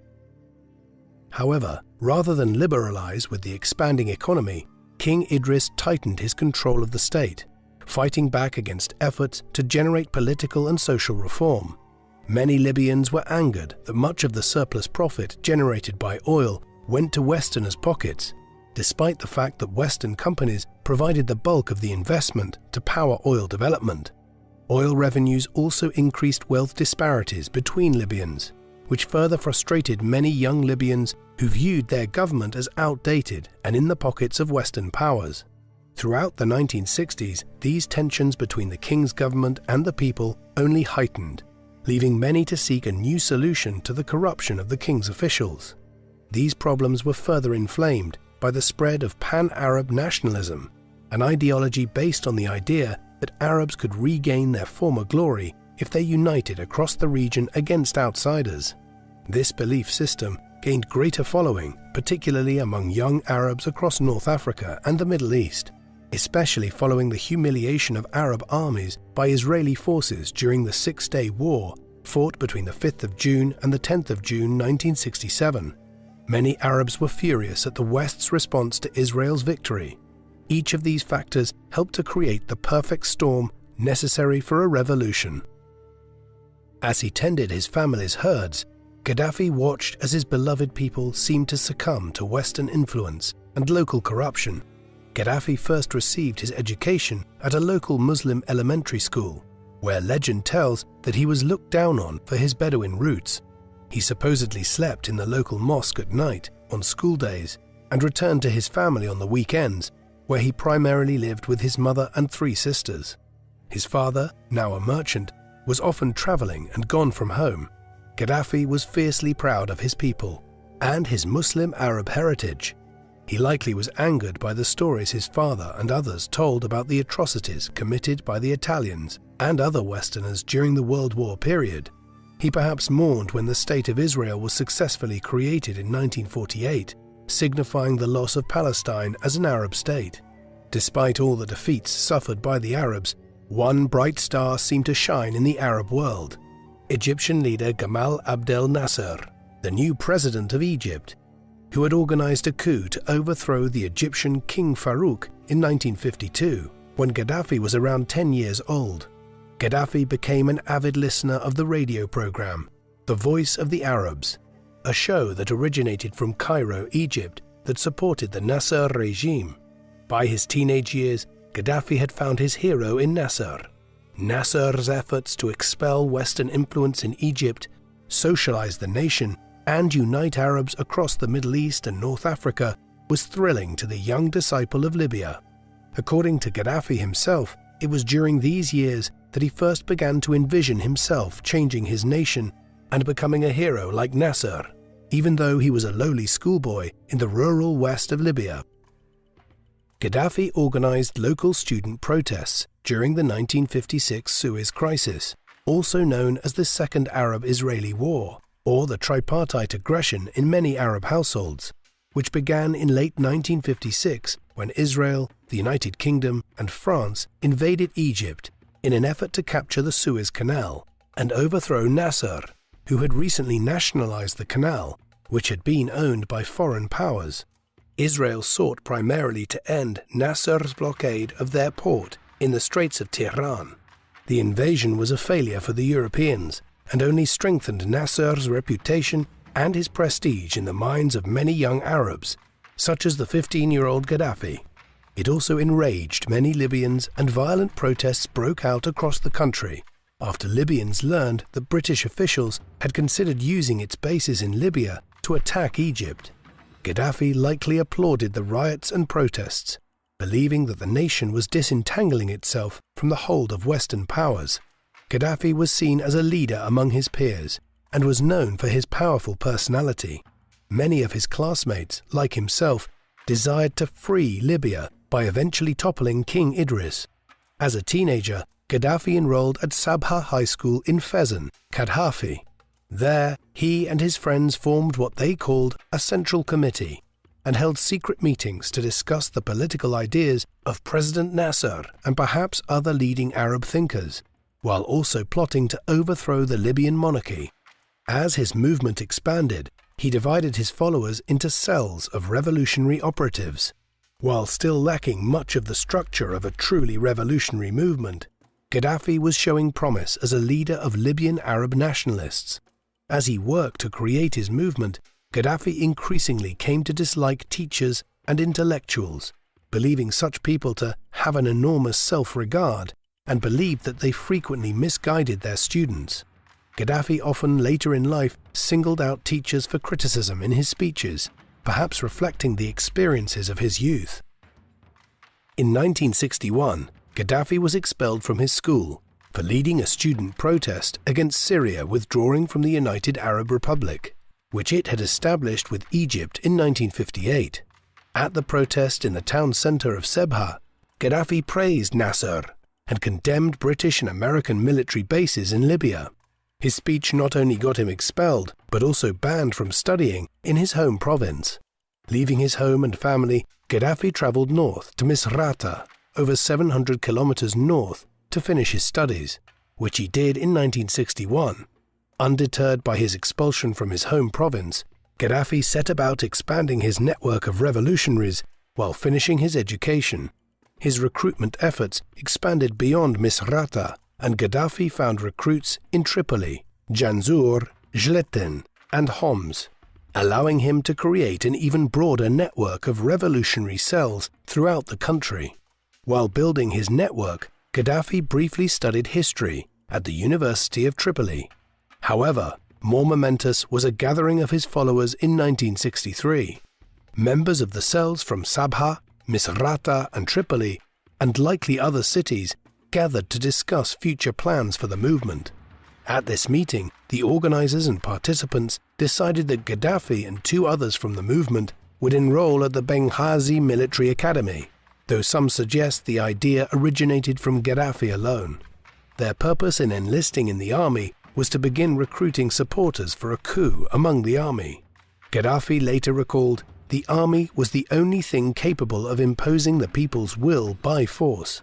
Gaddafi soon insisted that others in his movement enlist as well, and though some of his fellow revolutionaries were less enthusiastic about enlisting in the army, Gaddafi's orders were to be followed to the letter.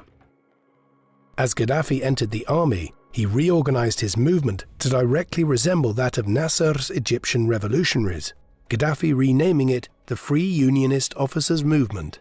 and creating another central committee to direct the movement. Some of his boyhood friends were key members of Gaddafi's inner circle as he rose to power. Some of these men were Ali al-Khudri, Abdel Salem Jalud, Mustafa al-Kharoubi, and Abu Bakr Yunis Jabir, all who later held prestigious positions within Gaddafi's government. Frequently, Gaddafi was punished for his rebellion against officers and the military structure. Yet the young man continued to defy the system he hated. Meetings of the revolutionaries were held during holidays and in secret locations throughout Libya. Members of the movement continued to recruit enthusiastically, seeking to gain broad support, particularly in the military, necessary to execute a successful coup. They also gathered military supplies and hid them throughout Libya. While in the academy, Gaddafi demonstrated a brutal and sinister aspect to his leadership. When a cadet committed a sexual offense, under the direction of Gaddafi, the young cadet had his hands and feet bound and was dragged to a firing location, where Gaddafi and his associates proceeded to shoot the young man without killing him until an officer arrived to finish the job, at which Gaddafi and his fellow officers simply laughed. Gaddafi himself graduated from the academy in 1965. During his training, Gaddafi briefly traveled for further education to Turkey and the United Kingdom, where he learned advanced communications techniques. While in England, Gaddafi mocked the British and everything the West stood for, which he saw as corruption and conquest. From 1965 to 1969, recruits steadily poured into Gaddafi's movement, as did stolen government ammunition and supplies. By early 1969, Gaddafi was done with dreaming about revolution. He was ready to enact it.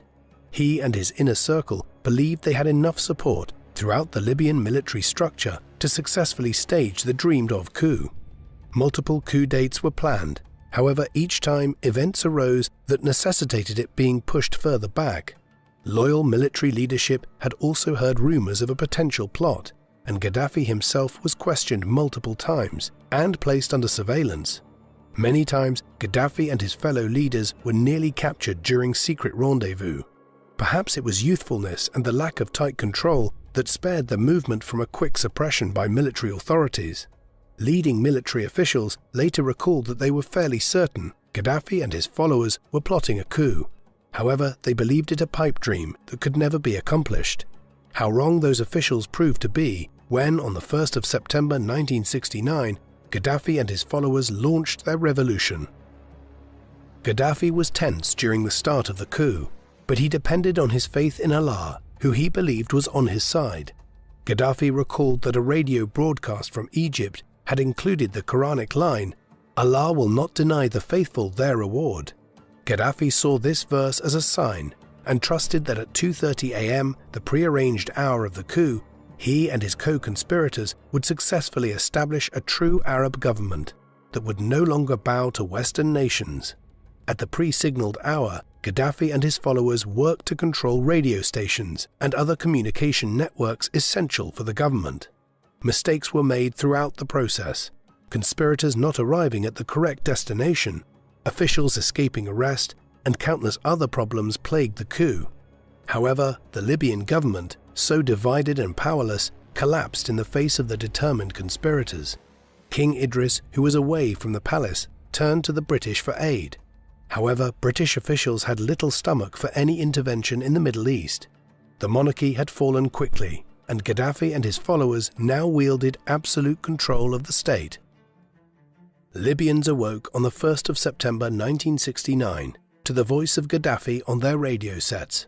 He spoke rousingly, declaring that Libya is a free, self-governing republic. She will advance on the road to freedom, the path of unity and social justice. With God's help, prosperity and equality will be seen to rule us all. Over the next few weeks, Gaddafi and his circle worked to present themselves to the people as ideal rulers. Gaddafi built his support off a group of educated middle-class Libyans who had rapidly accepted ideas of pan-Arab nationalism. Many had been taught by nationalistic teachers from Egypt, Palestine and Sudan who had been brought up to staff Libya's schools prior to the coup. Many had also done what Gaddafi did as a teenager and listened to radio broadcasts emanating from groups across the Middle East who advocated for a shift towards an Arab unity. Furthermore, other Libyans had traveled to Egyptian and Iraqi universities, where the success of nationalist leaders had transformed those nations. Many Libyans were excited at the youth, the lowly origins and charisma of the new revolutionary leaders. Despite the excitement of some Libyans, others were concerned that the cadre of revolutionaries had seemingly sprung out of nowhere and seemed to have no experience in the realm of global politics. Gaddafi and his band of revolutionaries understood that they needed to act quickly to ensure their movement's survival. To ensure their success, Gaddafi reached out to Egypt. President Nasser, shocked like many other leaders across the globe, sent his chief advisor to see what had occurred in Libya. Later, Nasser himself met Gaddafi and was amazed at how rustic the revolutionaries were. Truly, it had been a revolution that surprised even the most dedicated pan-Arabist. Despite his surprise, Nasser sent a host of advisors and military officers to help stave off a counter-revolution. As Egyptian advisors arrived, Gaddafi and his inner circle worked quickly to radically alter the political structure of the nation and destroy the last vestiges of royal authority. He and his friends arrested hundreds of individuals, including royal family members, politicians, government officials, and army officers who posed the least threat. At the time, the punishments imposed on these opponents was light, though Gaddafi and his revolutionaries humiliated their adversaries by holding public trials that were televised across the nation. Furthermore, Gaddafi helped to break Libyan tribal leaders' hold on politics by redrawing administrative borders to intentionally break up traditional tribal boundaries, and by replacing city officials with his own supporters. The Islamic University at Al-Baida, a place of opposition thought, was closed and the army was strengthened. While cracking down on the opposition, Gaddafi moved to strengthen his own position. Taking on the rank of colonel, the same rank Nasser held, Gaddafi seized command of the army at the same time that a civilian government was formed. His fellow conspirators, who had been promised that after the coup the power would be returned to the people, began to recognize that Gaddafi had no intention of giving back his power. Some of the newly appointed civilian leaders attempted to stage another coup in December of 1969 to overthrow Gaddafi. However, they were met with dismal failure. Even some of his close allies were angered by Gaddafi's actions, especially Mohammed Najim, a man who was a strong proponent of democracy. Other revolutionaries were troubled by Gaddafi's public attacks on his fellow conspirators, and for his efforts to blame the failures of the revolution on his allies. By and large, however, the majority of Gaddafi's supporters remained awed by their leader, and his brilliance in surmounting all odds to overthrow the king and his Western-backed supporters. While some Libyans were terrified at Gaddafi controlling the nation, many were giddy with glee at the attacks on the Western institutions in the country. Foreign military bases were closed, and the British were finally expelled in March of 1970, the Americans following a few months later. The last of the Libyan Jewish community was also banished alongside Italian settlers. The property and assets of those who had been expelled were seized by the Gaddafi regime, who declared that it was merely anti-imperialism that prompted the seizures. Foreign banking capital in Libya, as well as oil facilities, were seized, the oil facilities being nationalized for the Libyan state.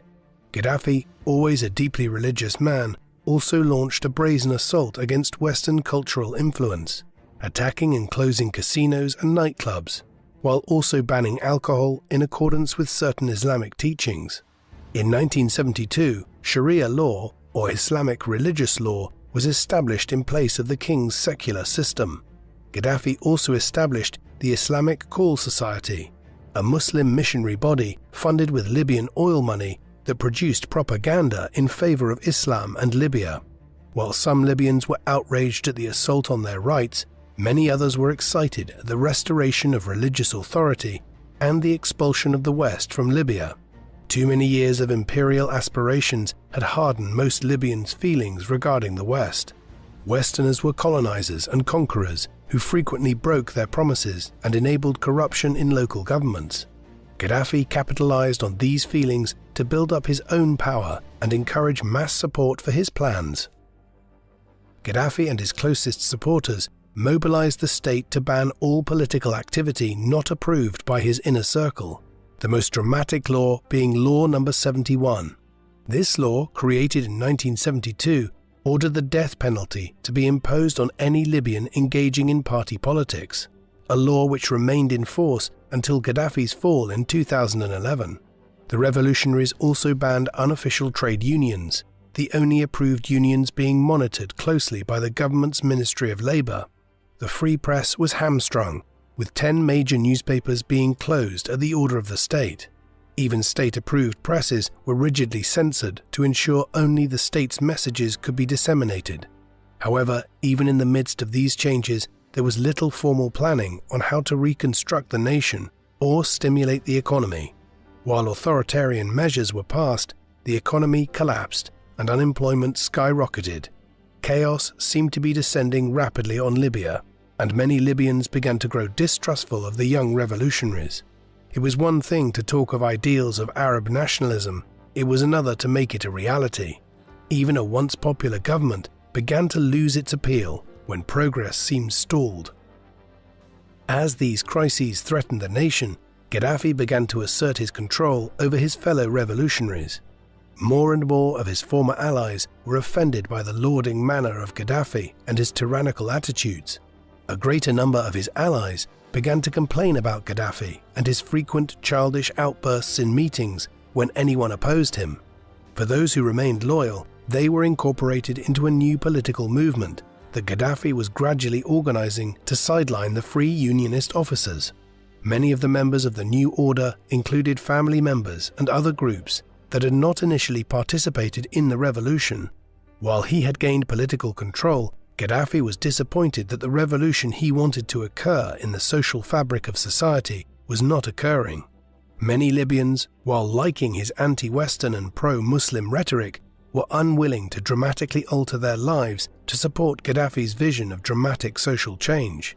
This led Gaddafi in 1972 to threaten to resign, after which he traveled to Egypt for a brief time. When he returned, his fellow revolutionary leaders informed Gaddafi that they had accepted his resignation. Enraged, Gaddafi reminded the Central Committee that they had not been elected, to which they reminded Gaddafi that he had not either. Infuriated, Gaddafi retorted, "I have popular support, and I will give my resignation directly to the people." The committee, perhaps sensing a moment to oust their leader, agreed with Gaddafi's proposal and set up a special meeting near Tripoli on the 16th of April 1973 for the people to hear Gaddafi's public resignation. The meeting was to be held in the quiet town of Zawara. On the appointed day, Gaddafi took his place on the stage, and as he rose to speak, he shocked all his listeners.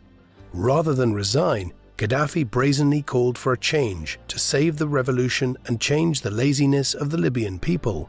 Gaddafi declared that it was time for a cultural revolution. In launching his new revolution, Gaddafi, in the words of one historian, began an intense personalization of politics that became the staple of Libyan society till 2011. In his program, Gaddafi declared that there would be 5 major points. First, all existing laws were to be replaced by revolutionary enactments. Second, all anti-revolutionary elements of society were to be suppressed by the state. Third, a revolution would be supported that would destroy the current administrative state and all aspects of bourgeois society. Fourth, the people would be armed in mass to form a large militia to protect the revolution. And finally, the removal of all ideas that contradicted the Quran. In every town, committees were to be formed which would be elected by the people and were to control all aspects of society. Purged from leadership positions were those mayors, school administrators and local leaders who had survived the previous purges. Gaddafi urged his supporters in universities to tear up all the imported books which do not express Arabism, Islam, socialism and progress. By August of 1973, over 2,000 committees had been formed and numerous regime opponents arrested, as well as scores of those accused of sedition by personal rivals on the committees. Rather than slim down the bureaucracy, the government had nearly doubled in size, enabling it to control almost all aspects of social life. While the state apparatus was expanding rapidly, Gaddafi's proposed militia had enlisted over 40,000 new recruits in the first year, giving Gaddafi a deadly and loyal band of supporters. Gaddafi was ready to compel the masses to march into revolution with him, regardless of whether they wanted to or not. This societal revolution, and Gaddafi's articulation of it, came to be known as the Third Universal Theory. This theory was first announced to an international conference of Arab and European youth, at which Gaddafi stated his theories would serve all humanity and be based on truth. His theories sought to navigate the political spectrum between communism and capitalism, and was, in Gaddafi's view, to be a new middle way. Gaddafi argued that capitalism had turned societies into a circus that had been handed over to the individual without any restraints, while communism turned humans into mere sheep controlled by the government. Gaddafi argued that his theories would work best for the countries deemed to be the Third World, and could help those nations have the best chance of fighting back against stronger and more oppressive nations. Gaddafi's ideas were deeply tied to his Islamic faith, and the prevailing assumption of the Third Universal Theory was that in order to succeed, humanity had to return to the kingdom of God. However, Gaddafi's theory largely was socialism, with a heavy dose of Islam added to the mix, and Gaddafi was confident that his new invention was the only way for the Third World to resist imperialism and the pull of capitalism and communism. While his followers praised it, the theory drew significant criticism for its lack of originality and its confused nature.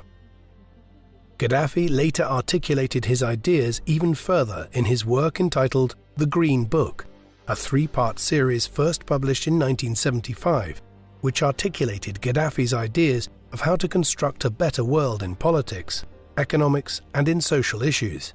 The book argued that in order for society to have a true democracy, it must be stateless. Gaddafi believed that parliaments and parties obstructed the progress of people and created division. Instead, Gaddafi suggested the best approach was to have a government made of small committees, in which every citizen participated, something he believed Libya was achieving. He also argued that wages should be abolished, and anything that could possibly exploit another human to be expressly forbidden. In the Green Book, Gaddafi also stated his views on society, promoting the family as the core foundation of a utopian world. He also argued against discrimination of women, but also asserted men and women had differing roles, with the woman primarily responsible for children. The Green Book received criticism as well, yet the theory worked for Gaddafi in that it provided him and his supporters with an articulation of the convoluted revolution they were enacting in Libya. Gaddafi believed his political theories to be something akin to a new gospel for the modern age and the masses. While some viewed his views as confusing, others celebrated this young man heading a revolution that promised to free an Islamic state from the grasp of Western powers. Gaddafi gave speaking tours in other Arabic states and spread the message of his revolution to any and all who would listen. From the popularity he received, some believed that Gaddafi had let the praise go to his head, leading him to believe that he was the leader of not just Libya, but also the Islamic world. Some of his fellow revolutionaries grew more frustrated at Gaddafi's arrogance. A few resigned and refused to support the new government. Some former friends went to more extreme measures, such as attempting a coup in 1975, which, like the previous attempted coup, failed dramatically, as it was discovered before it had even begun. Gaddafi was firmly in power, and rebellion would not be tolerated in the least. On the 2nd of March 1977 in Sebha, Libya, Gaddafi announced the Declaration of the Establishment of the Authority of the People, which marked the beginning of the Jamahiriya, or State of the Masses. This announcement created, at least in theory, the state envisioned by Gaddafi in his Green Book. In conjunction with the monumental event, Gaddafi renamed Libya the Socialist People's Libyan Arab Jamahiriya and changed the flag to be a plain green flag. Fidel Castro, the Cuban dictator, was invited to be the special guest of honor during the ceremonies. Castro praised the Libyans, and crowds filled the streets celebrating the start of a new era in Libya. Despite all his talk of allowing the people to lead, Gaddafi continued to remain at the head of the state. As the thousands of local committees began to function, problems quickly arose. lack of participation by the majority of Libyans, and ambiguity over what the responsibilities even were of the local governments resulted in chaos. Furthermore, the government confiscated all private lands and only leased to individuals what they needed for their subsistence needs. Corruption was rampant, and few had faith in the new system. Furthermore, resistance was growing to Gaddafi's system. Students took to the streets in protest, just as Gaddafi had years earlier, but this time to protest against the man who was supposedly the savior of Libya. A year prior to Gaddafi's transformation of the state into his ideal society, students had been detained and arrested en masse in Tripoli and Benghazi for minor protests. Following the change to the Libyan state in March of 1977, Gaddafi turned even more aggressive against the students by publicly hanging a number of students involved in the protest the year before. The hangings took place on Tripoli's Al-Fateh University campus, with university students being forced to watch as their classmates were killed. But the demonstration of power was not just for those in Tripoli. The events were broadcast throughout the nation, alongside several other public executions of alleged spies and participants in the 1975 attempted coup. April the 7th would remain the day of public executions for the rest of the Gaddafi reign. However, even as Gaddafi demonstrated his willingness to use brutal force to suppress dissidents, he also created ways to heighten his power and protect his revolution. In September 1978, Gaddafi announced to the people that in the future a separation of power would occur between revolutionary authority and the people's authority. In March of 1979, Gaddafi and his remaining members of the original Central Committee resigned from their government positions to devote themselves to maintaining the revolutionary spirit of 1969. Gaddafi retained his role as commander of the armed forces and took on the title of Leader of the Revolution, or Brother Leader. Despite Gaddafi formally leaving his official role in the state, he and his inner circle continued to wield complete control of Libya. In essence, Gaddafi had moved the real state power in Libya beyond the control of the people and into the select group that was Gaddafi's inner circle. To further support himself and his regime, Gaddafi began forming the Revolutionary Committee's movement, a paramilitary body that was officially organized in 1979, but had already been partially formed as early as 1976. Initially on university campuses, these groups were formed out of students filled with fervor for the revolution and given the task of rooting out and removing dissidents within Libya's several universities, regardless of whether they were staff or students. Gaddafi declared in 1978 that these revolutionaries were to be everywhere, secret or public, to carry out the duty of urging the masses to revolt in order to seize power and to destroy any organization that stands in the way. In sum, Gaddafi had created his own secret police, who, armed with devotion to Gaddafi's revolution, would root out any and all detractors of the regime before they became a threat. Gaddafi christened these new recruits the prophets of the age of the masses. Soon, Gaddafi endowed these committees with absolute control of selecting leadership of the local people's committees and congresses. In order to carefully manage these revolutionaries to protect himself and the regime, Gaddafi created the Revolutionary Committee's liaison office, a supervisory board filled with family members and members of his family's tribe, all people who had a deep-seated interest in Gaddafi's survival. Shrewdly, Gaddafi placed one of his relatives and most loyal supporters, Mohammed Majtoub, at the head of this office and barred communication between the revolutionary cells. Everything had to come through the central office, thus protecting Gaddafi from an internal revolt. The former revolutionary was not interested in dealing with a coup against himself. As revolutionary committees spread throughout Libyan society, they infiltrated schools, committee rooms, the workplace, and media centers. The decline of the free press resulted in a state-controlled stream of propaganda into the homes of ordinary Libyans. No one reporter or news broadcaster was allowed to gain too much popularity before their removal by Gaddafi. In essence, Gaddafi and his new band of revolutionaries had reformed society to create a world where Libyans were disconnected from the outside world and the reality of their own world. By 1980, the isolation of Libyans was almost complete, as Gaddafi's revolutionary committees were instructed to liquidate any and all opponents of the revolution. Gaddafi's followers launched a wave of terror in an effort to root out opposition. Thousands were arrested and a climate of fear settled onto the populace of Libya. Not even the various imperial colonizers had been able to achieve such absolute control of Libyan society. Countless horrific stories could be told of the oppression and the terror that faced Libyans throughout the rest of Gaddafi's reign. Public executions and televised interrogations cemented in the minds of many the understanding that to fight was to suffer and to die.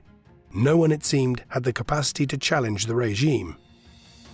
As his agents worked to quash any resistance, Gaddafi's economic policies were further crushing the minimal prosperity that had been gained prior to his rise to power. The devaluation of the Libyan dinar, the confiscation of private property, and the destruction of private commerce and trade caused untold havoc on the Libyan economy. Under Gaddafi's instruction, the state moved into occupying all aspects of Libyans' lives. Consumer shortages were common, and what little imports made their way into the state-run supermarkets were often poor quality. Gaddafi and his regime also banned private doctors or lawyers, forcing all within those professions to work for the state. As private sector jobs were crushed and squeezed out by Gaddafi's policies, the majority of Libyans turned to the state for jobs. Controlling all of the oil revenue, Gaddafi and his followers were more than happy to expand the state apparatus to provide more jobs, many of which were pointless desk jobs. The government provided everything: work, healthcare, welfare, a home, a car. Yet the people were still poor, and public servant salaries were frozen in 1981 and remained so until the late 2000s.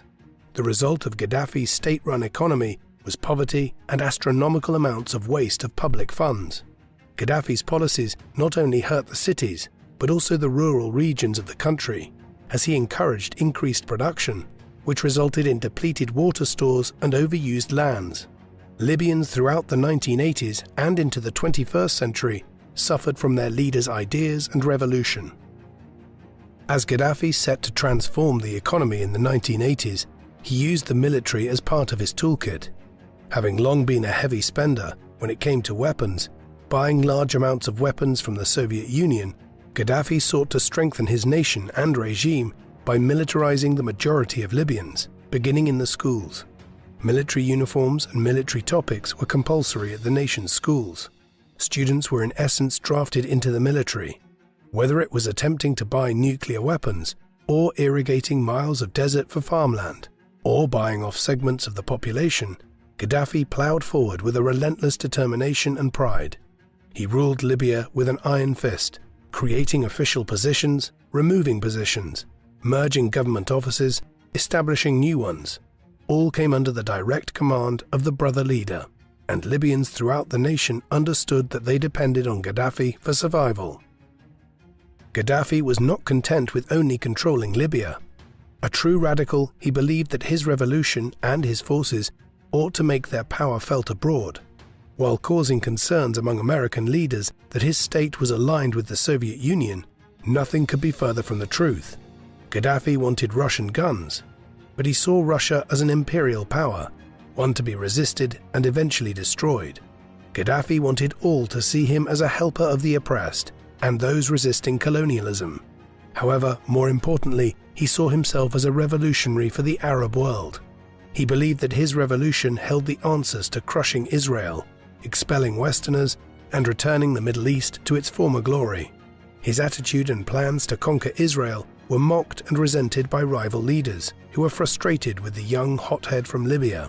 He further enraged fellow Arab leaders when, at a celebration in Libya in June of 1970, Gaddafi threatened the visiting foreign dignitaries, including his hero, Egyptian President Nasser, with revolution if they did not unite together.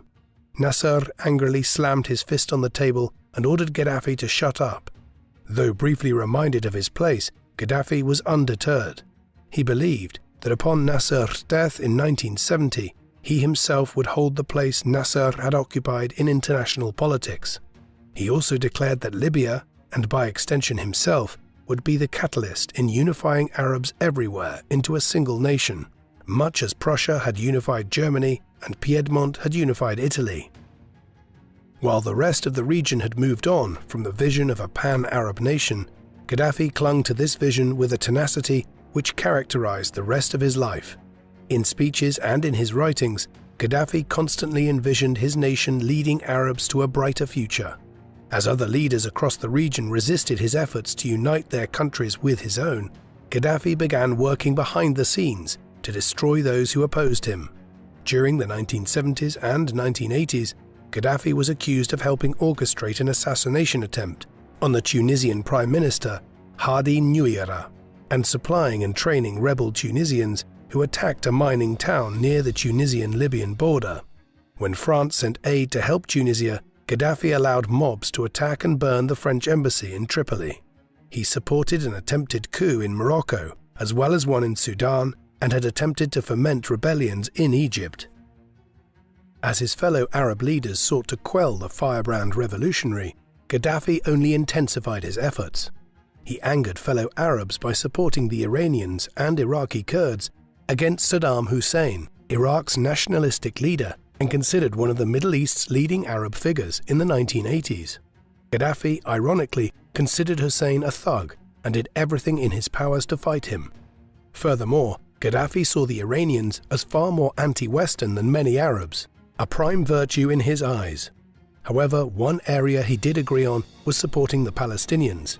With his oil money, Gaddafi bankrolled a wide range of Palestinian groups and sought to particularly support the most radical and militant groups during the 1970s and 1980s.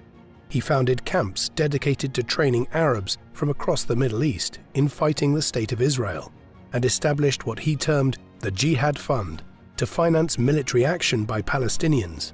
For Gaddafi, terror was a legitimate weapon to be used in fighting the State of Israel. Even in his views on the Israeli-Palestinian conflict, Gaddafi was too radical and led many Arabs to view him as a ludicrous and insane leader. As Gaddafi worked to stir up the Middle East, he also began using his oil money to buy political capital in Africa and across the globe. Gaddafi was determined to be seen as a leader who supported the weak against the strong.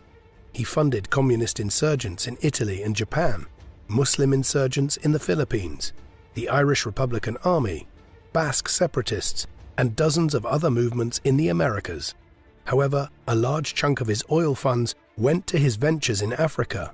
Gaddafi first sent Libyan dollars and troops to aid the Ugandan dictator President Idi Amin, who was locked in a conflict with Tanzania in 1972.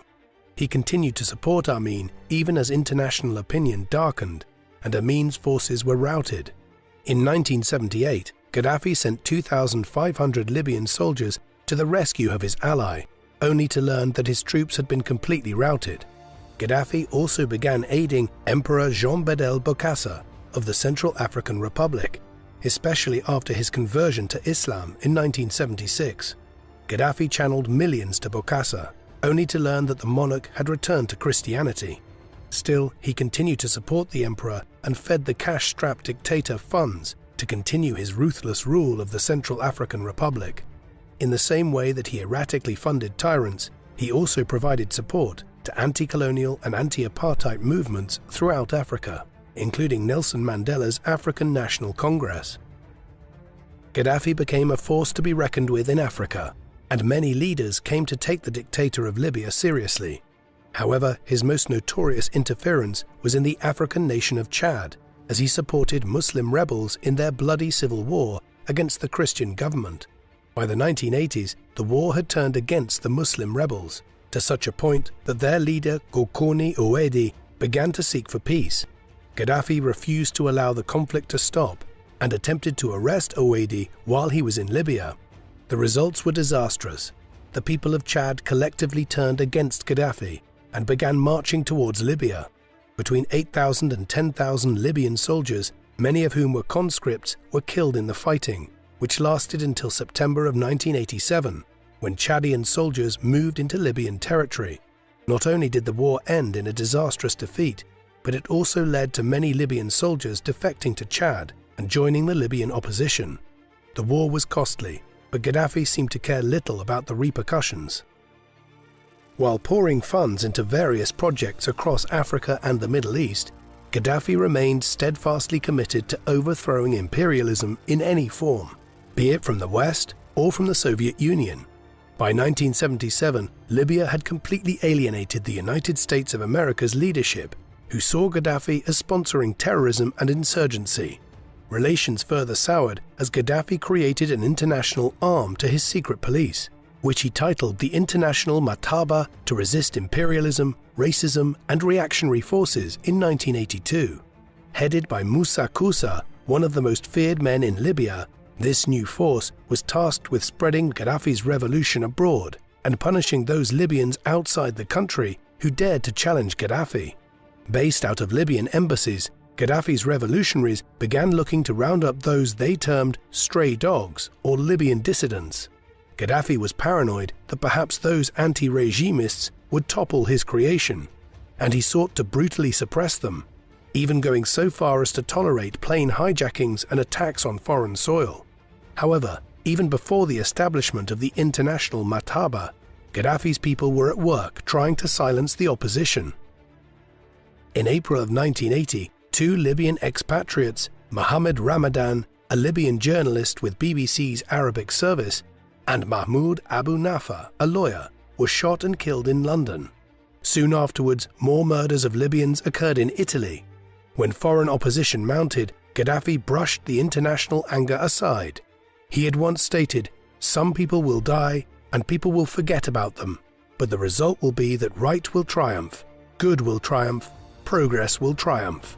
This type of attitude, combined with Gaddafi's support of terrorism and ties to the Soviet Union, earned him the ire of US President Ronald Reagan, whom Gaddafi derided as a second-rate actor.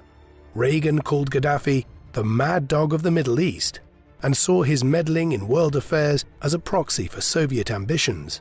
Even prior to Gaddafi's founding of the International Mataba, Reagan had broken off diplomatic relations in 1981 and had approved US planes to shoot down two Libyan aircraft in a dispute in the Gulf of Sirte. Tensions throughout the 1980s were sky-high between the United States and Gaddafi. Gaddafi, never one to back down to a challenge, particularly a challenge from the West, continued to brazenly support revolutions throughout the globe. Gaddafi had made many foes over the years, not the least being the United States of America.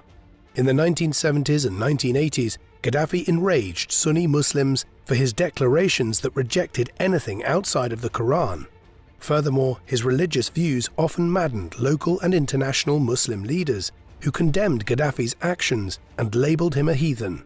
While religious leaders abroad continued to denounce Gaddafi, local religious leaders suffered house arrest, persecution, and death for defying Gaddafi's religious views.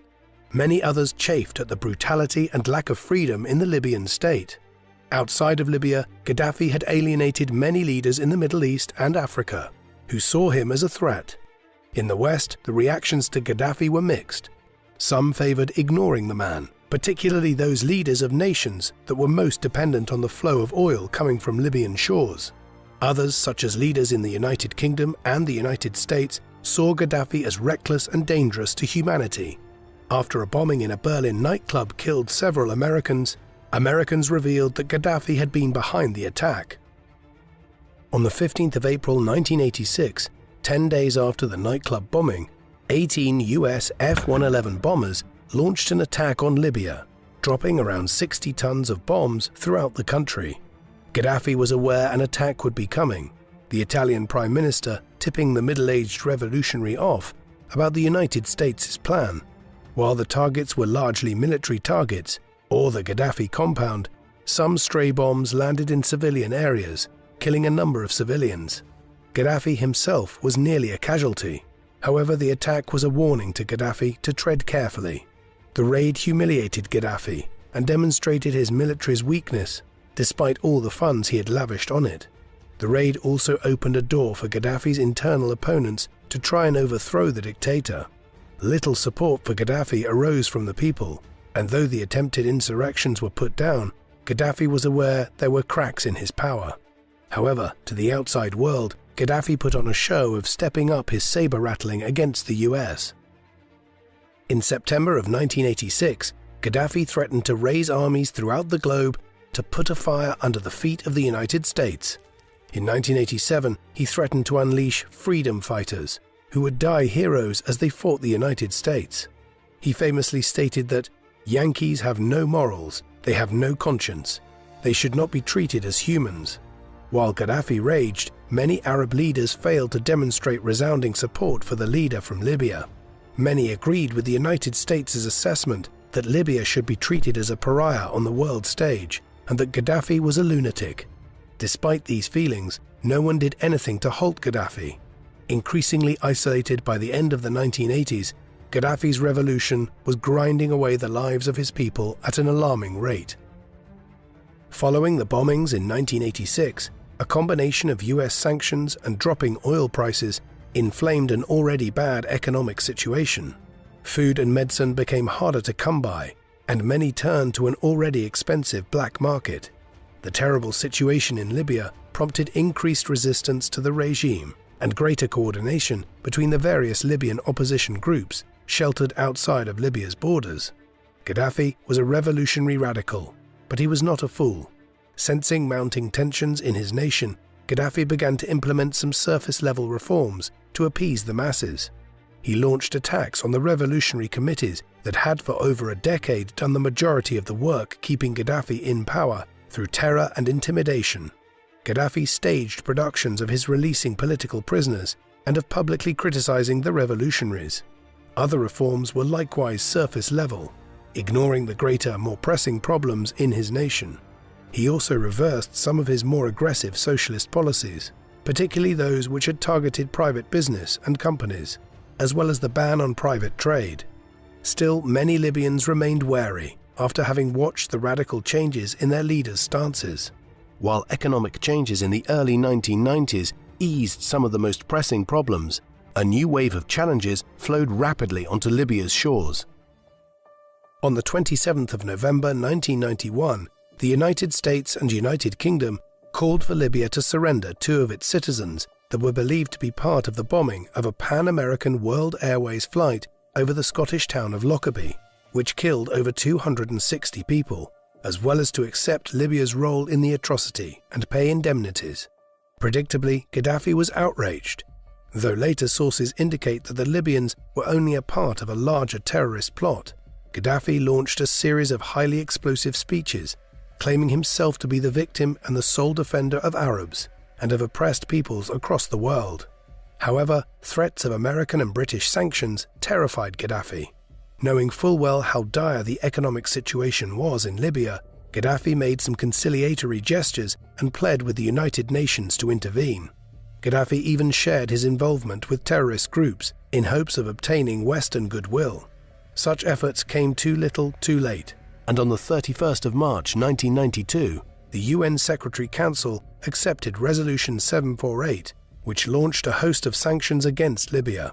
However, while the sanctions and asset freezes that came in 1993 hurt the Libyan economy, European states such as Italy, Spain, and Germany helped protect the main source of Libyan wealth, oil. These states, the largest importers of Libyan oil, lobbied hard and successfully to prevent the United States' suggestion of sanctioning the Libyan oil industry. Gaddafi, at least for the moment, could retain control of events. As the sanctions began to take effect, unhappiness in Libya rose. The terror of the Gaddafi regime and the lack of basic necessities led some Libyan officers to begin plotting to stage a coup. Having come into contact with Libyan opposition groups in Germany, these officers began laying the groundwork for a coup in a similar manner to Gaddafi's own plotting decades earlier. However, unlike the monarchy, Gaddafi took no chances. On the 11th of October 1993, the conspirators were arrested and the plot extinguished as quickly as it had begun. What angered Gaddafi most was that many of the officers were from a tribe considered to be close allies. Gaddafi determined to make an example that few would forget. As their interrogations were broadcast on TV, Gaddafi forced the would-be revolutionaries to claim they were stooges of the United States, and cunningly, Gaddafi forced their own tribe to punish them and their families. The loyal elements of the Wurfela tribe, which many of the conspirators had been a part of, set about destroying the homes of the revolutionaries and terrifying the family members connected to the conspirators. Finally, in January 1997, the horrific drama ended when 6 officers were executed by firing squad and 2 civilians hanged. Other dissidents emerged, though these came not from the military but rather from militant Islamic groups who were determined to destroy what they saw as the heathen Gaddafi state. Gaddafi was shocked, given the emphasis his revolution had placed on incorporating Islam into the social structure. He watched warily as the neighboring state of Algeria plunged into civil war in the 1990s, as Islamist elements rebelled against the army. In Libya, underground groups of Islamist activists were launching their own revolution. In the 1980s, growing numbers of activists publicly denounced Gaddafi, and despite the brutal crackdowns, more and more of the Libyan population became sympathetic. After a failed jihad by local militants in 1989, Gaddafi spent the 1990s cracking down through mass arrests, which inevitably led to torture and brutal suppression. Gaddafi also launched a speaking vendetta against the Islamist movement, decrying the militants and their allies as heretics and enemies of progress. In 1995, the regime uncovered a network of Islamist cells and launched its most brutal campaign yet. Thousands were imprisoned, and those militants who escaped to the Jebel Akhdar or the Green Mountains in eastern Libya were soon engaged in a desperate fight. Many of these fighters had experience in fighting more heavily armed enemies, having served with the Mujahideen in Afghanistan fighting the Soviet Union's invasion. The rebels nearly succeeded in assassinating Gaddafi in November 1996, when a militant threw a grenade at him while he was visiting the town of Brak. In response, Gaddafi launched a scorched earth campaign, targeting anyone even remotely associated with the rebels. The revolutionary committees were once again given free rein, their atrocities being broadcast on national television. The army tightened control of the east, which turned into a security zone. In 1996, at the Abu Slim prison, the regime massacred 1,286 political prisoners and buried the victims in mass graves. To further heighten his control, Gaddafi in 1997 introduced the Charter of Honor, a law which imposed collective punishment on families and tribes who harbored militants, such as restricting access to water or electricity. He also economically abandoned the eastern half of the country, punishing it for its support of the Islamist rebels. Isolated even from the rest of the country, the east began to appear as a post-war zone, with abandoned and ruined infrastructure engulfing cities such as Benghazi. The brutal crackdown had pushed the resistant underground and left Gaddafi in power, but it failed to kill off the memory of the rebels. Furthermore, the record high inflation of an average of 35% made life difficult to say the least. While most Libyans suffered, well-connected elites and traders saw their wealth only rise, creating a new and powerful upper class. Corruption was rife in every part of the realm, and the social system seemed to be on the verge of collapse. The never-ending crisis of the 1990s seemed to be tempering as many nations lifted their costly embargoes on Libya in 1998. Furthermore, anti-Western protests erupted when a Scottish court convicted a Libyan of murder in the 1992 Pan Am flight incident. As American officials continued to battle with Gaddafi over his responsibility for the bombing, the dictator saw this only as confirmation of the United States' imperialism and became incensed at American demands that Libya compensate the victims. However, a core group of advisors, understanding the dangers of another period of isolation, convinced their leader to work with the Americans. Still, Gaddafi declared his and Libya's innocence in the bombing, all the while terrifying Western leaders who through their spy networks knew that Gaddafi was assembling designs and materials for a nuclear bomb. These fears were laid aside following the 9/11 terror attacks in the United States, and a slew of other attacks throughout the West. Gaddafi saw his moment to regain the upper hand and gleefully declared that he had long warned the West of the dangers of Islamists like Osama bin Laden. The desperate need of the West for Arab allies took a curious turn when Gaddafi condemned the 9/11 attacks and offered the United States his support. For a man who had spent the majority of his life attacking the United States, this shift was quite a turn. However, as with many other moments during his reign, his personal vendetta against Libyan Islamists took precedent over his hatred of the United States. Libya quickly began sharing all its information on Libyan Islamists. seeking to garner the goodwill of the West, even going so far as to abandon its nuclear and chemical weapons programs. Though deeply suspicious, Americans underestimated the desire that Gaddafi had to preserve his regime. Gaddafi knew that unless something was done to rectify the economic crisis, his days were numbered. By December 2003, Libya had agreed to terminate its weapons of mass destruction program and allow inspectors into the state, while some American leaders, such as Secretary of State Colin Powell, gloated that Gaddafi had been cowed by the American invasion of Iraq and Afghanistan, a claim which Gaddafi furiously denied. Rumors circulated among Libyans that Gaddafi was next, which in some circles was welcomed. No one wanted the Americans back on Libyan soil, but in the same breath, many wondered if it could be much worse than having Gaddafi remain in power. Gaddafi, however, had toed the line and had brought his country back into the good books of the Americans and British. By June 2004, the US once again had diplomatic relations with Libya, and in September of 2004, the US lifted its sanctions, and by 2006 had removed Libya from its list of state sponsors of terrorism. Relations quickly evolved to be more sympathetic, and during the tenure of President Barack Obama, Gaddafi visited the United States for the first time in September of 2009 to participate in the United Nations General Assembly.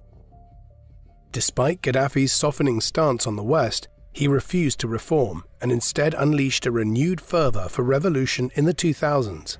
He called on the youth of Libya to reinvigorate the revolution, while promising the people that nothing in the government would change. However, he did allow more foreign investments and provide token improvements to garner the approval of the West. Some of Gaddafi's children, such as his son, Saif al-Islam, a Vienna-educated free market loyalist, were at the forefront of pushing their father to reform the crumbling state. However, efforts to reform were constantly hampered by Gaddafi and his allies, who were reluctant to abandon the old ways that had been at the heart of the regime for over 4 decades. Furthermore, efforts to reintroduce privatization into the economy failed to stop the growth of an oligarchic class that reaped the rewards of a new friendship with the West, including many of Gaddafi's children, who took excess to a new and dangerous level. Talks of democracy were cheap and never serious, though Western officials hoped, and believed the rhetoric of Libyans like Gaddafi's son Saif, that change would soon come. In many ways, it was all a farce. Gaddafi and most officials had no intention to change, no matter how persuasive his son or others could be. As the regime experienced this period of change, with wealth flowing once again into certain Libyans' pockets, the vast majority of Libyans never truly felt the impact of reform. Gaddafi was erratic and brutal. Most depended on the state to survive, and it seemed that Libya was locked in time as a backwards, anti-Western and socialist state. Tensions underneath the surface burst violently through the fabric of Libyan society when at 3:30 p.m. on the 15th of February 2011, a young lawyer from Benghazi named Fathi Terbil, who was representing the families of those men killed at the Abu Slim prison massacre in 1996, was arrested. His crime was his organizing a day of rage or mass protest planned for the 17th of February to call for reforms and a constitution. Gaddafi and his supporters were also keenly aware of the troubles brewing across the Middle East. Tunisians and Egyptians had ousted their long-term leaders, resulting in new governments. It was the start of what would become known as the Arab Spring, and Gaddafi perhaps sensed that something had to be done before his nation succumbed as well. Public demonstrations were increasing, and Gaddafi was moving quickly to cut off the viper of revolution. He condemned the Arab Spring revolutions in Tunisia, held meaningless but showy public talks with ordinary Libyans, and provided empty promises of change and increased handouts. These niceties were also accompanied by the regime's usual heavy-handed oppression of arresting and questioning potential revolutionaries. However, unlike in previous decades, where the Libyan state had snuffed out revolution before it began, Gaddafi was far too late. When word spread that Terbil, the young lawyer, had been detained, outrage swelled into direct protest, and crowds swelled the streets of Benghazi. The outside world watched breathlessly as the crowds shifted from protesters to rioters. Police stations burned, and chants gradually focused not on reform, but on revolution. The people wanted the regime to end. Gaddafi unleashed his revolutionary forces on the people, killing dozens and scattering the rest on the 17th of February 2011. However, the next day the masses returned to the street, once again calling for change. As violence escalated in Benghazi, revolts in other cities began to take shape. Gaddafi moved quickly to cut off the city by disrupting internet and cell phone coverage. It proved futile. Revolution was spreading, and it was spreading fast. As protests spread to cities throughout Libya, the regime's forces worked to brutally quash any resistance. Deaths mounted and the crowds continued to grow, swelled with Libyans tired of the violence and fear that had been the staple of their daily lives for so long. Though shocked, Gaddafi quickly rallied his troops to Tripoli, where he hoped to begin reinstating his rule. With the nation in chaos, some of Gaddafi's old allies and one friend from his school days turned on him by joining the revolution. Never had a revolt become so serious in all of Gaddafi's time as ruler of Libya. He decided to crush the rebels in a way they would not soon forget. Gaddafi believed it was time to bring in the second Jamahiriya by announcing new changes to the old political system. The new Gaddafi inspired revolution to be fueled by the deaths of the rebels. Even Gaddafi's reform-minded son, Saif al-Islam, turned on the revolutionaries. The crackdown in Tripoli was initially successful, and soon Gaddafi and his family had tamed the revolution in the western half of Libya. The east was another matter entirely. The revolutionaries in the east established what they called the National Transitional Council, or NTC, a coalition of various groups working together to oust Gaddafi. Many of the leaders within the NTC were former Gaddafi officials and reformers who had defected once the rebellion successfully weathered the initial crackdowns.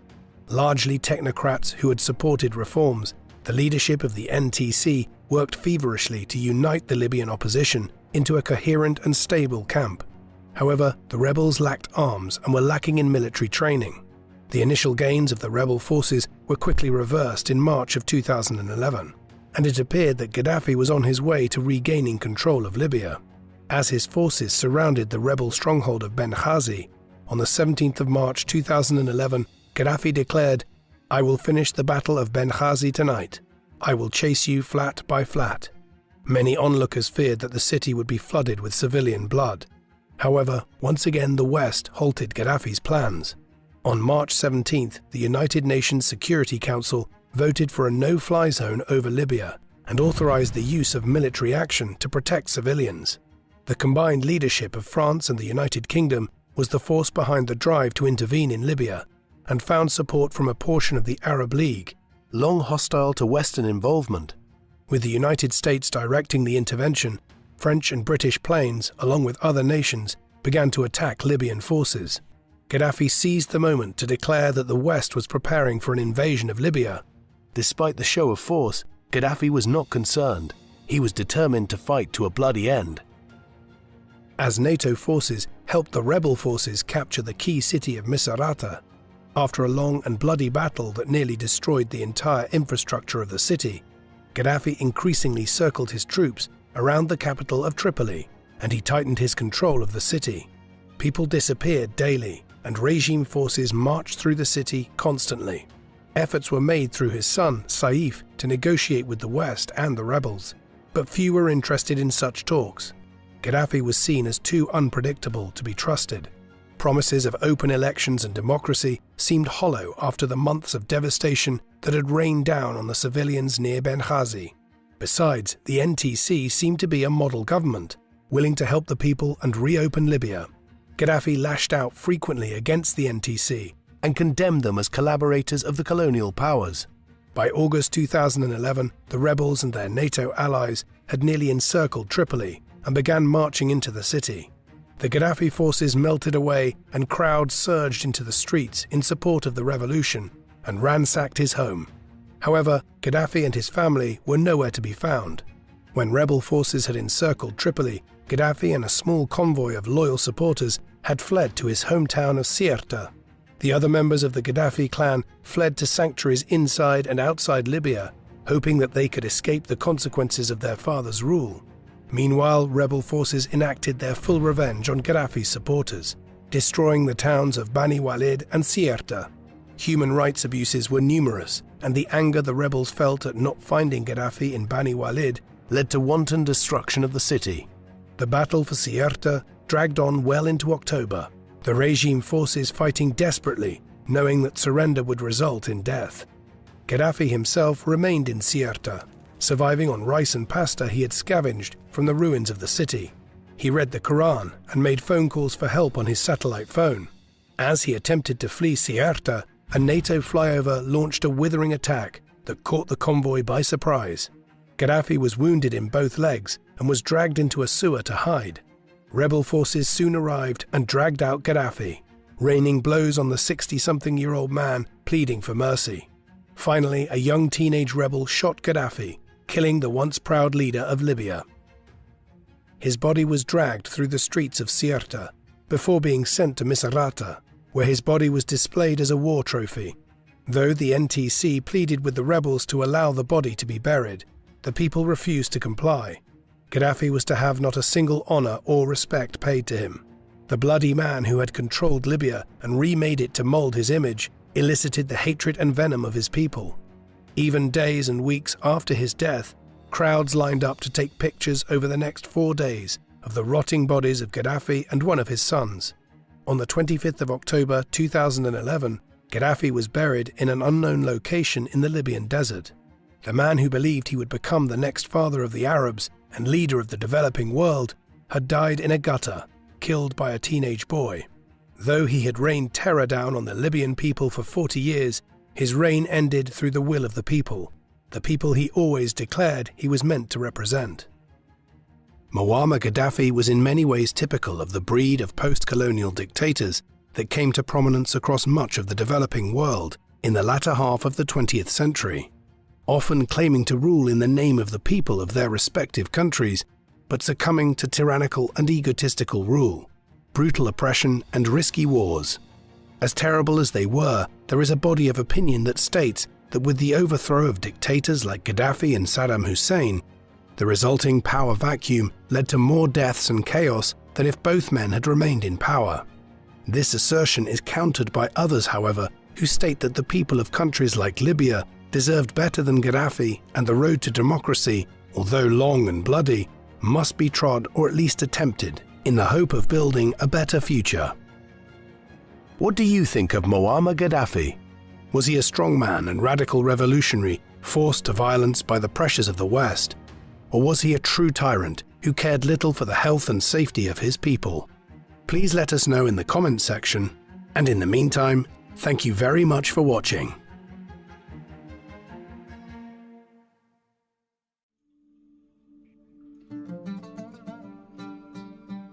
The man known to history as Osama bin Laden was born on the 10th of March 1957. His birthplace is a matter of dispute, with international police organizations believing for years that he was born in the city of Jeddah in Western Arabia, but it is now generally accepted that he was born in the Saudi capital Riyadh. His father was Mohammed bin Awad bin Laden, who was born in Yemen in 1908. When he was a child, his family had emigrated from Yemen north to the Red Coast of Western Arabia in a region which now forms part of Saudi Arabia, but which was, at the time, disputed between the Ottoman Empire and the Royal House of Saud. In the 1930s, he had emerged as a successful construction contractor, working for the first ruler of Saudi Arabia, Abdul Aziz ibn Saud. Under the patronage of the royal family, the company he founded, the Saudi bin Laden Group, emerged as an enormously successful and wealthy construction company in the fledgling nation, even as it became the world's largest oil exporter and an extremely wealthy nation for successful families such as the bin Ladens. Osama's mother was Hamida al-Attas, a native Syrian who came from a family of successful citrus farmers operating around the port city of Latakia. She became Mohammed's 10th wife in 1956 when she married the 48-year-old millionaire when she was just 14 years of age. A year later, Osama was born. He was their only child, and Mohammed and Hamida separated soon afterwards. This has caused speculation that they never actually married, and Hamida was just briefly Mohammed's concubine. Osama's youth and upbringing was one of privilege. By the time he was born, his father was a multimillionaire, though his wealth would have stretched into the billions if adjusted for inflation today. Shortly after his parents' divorce, Osama's mother remarried to a business associate of Mohammed bin Laden's, Mohammed al-Attas. They had 4 children together in the 1960s, 3 boys and 1 girl. Osama was sent to live with them, and so he grew up in his mother's and stepfather's household with several step-siblings. But it would be wrong to suggest that he was estranged from his father.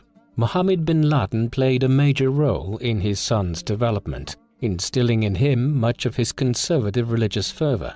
Beginning in 1968, Osama attended the Al-Taga Model School, a secondary school in Jeddah. In 1971, he gained direct experience of the Western world when he was sent to Oxford University in Britain to undertake an English language course. Beyond this, he is believed to have displayed some traits typical of young boys during his childhood and early teenage years, being a football fan who followed Arsenal Football Club and showed an interest in military history. For all that, Osama's younger years had an air of normality to it, whereas there is no doubting that his background was anything but normal. By the 1960s, the Saudi bin Laden Group was one of the most significant corporations in the entire Arab world. Its ties to the Saudi royal family were extremely extensive, and the company had even been granted the contracts to manage the ongoing repairs of the mosques in the 2 most holy cities in the Islamic world, Mecca and Medina. In 1964, the company acquired the contract to reclad the exterior of the Dome of the Rock, the most important Muslim religious site in Jerusalem. By that time, the ties between Mohammed bin Laden and the Saudi royal family had become extremely extensive.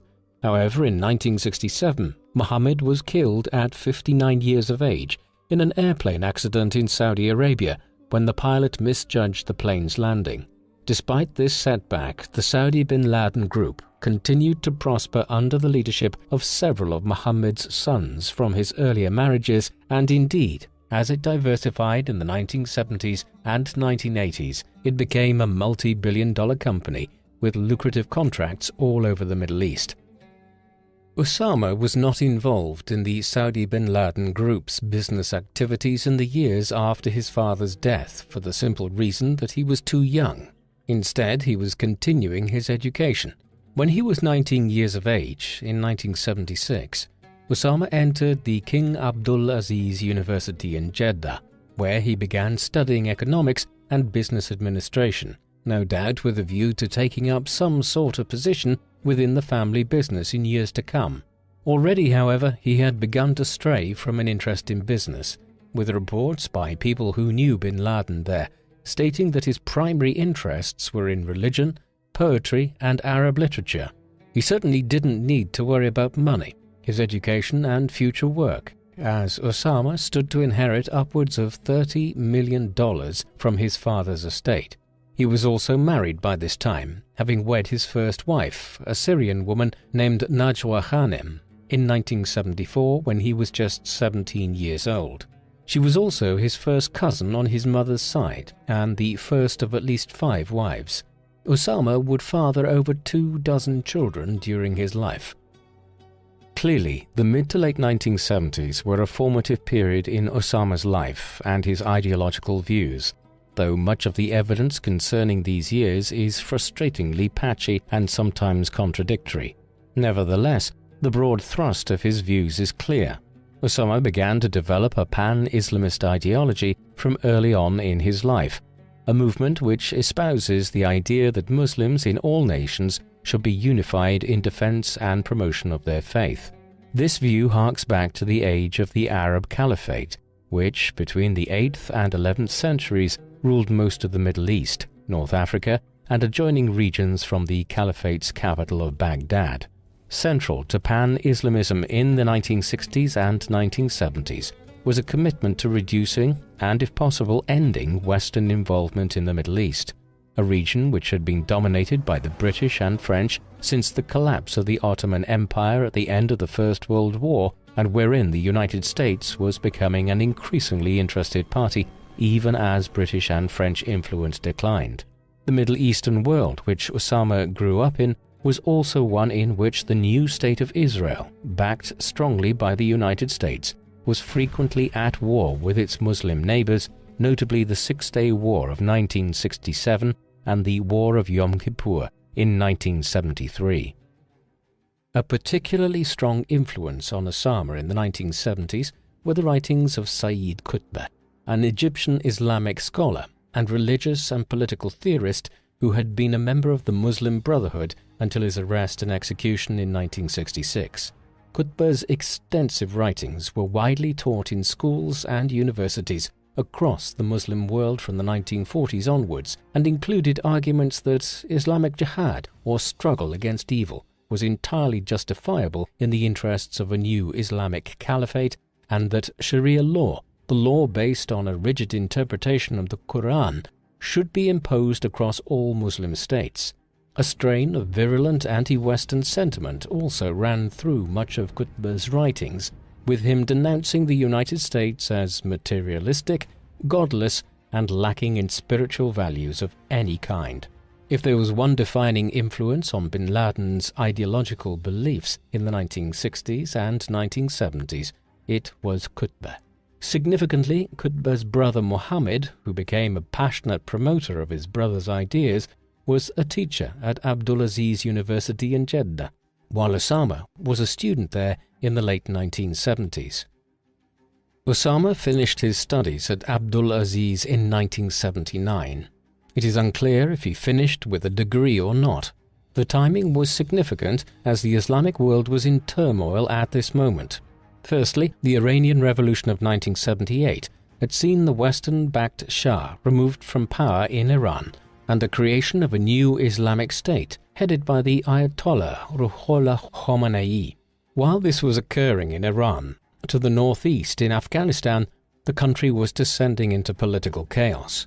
In 1978, the Marxist People's Democratic Party of Afghanistan, or PDPA, had seized power and begun to establish a socialist, non-religious state.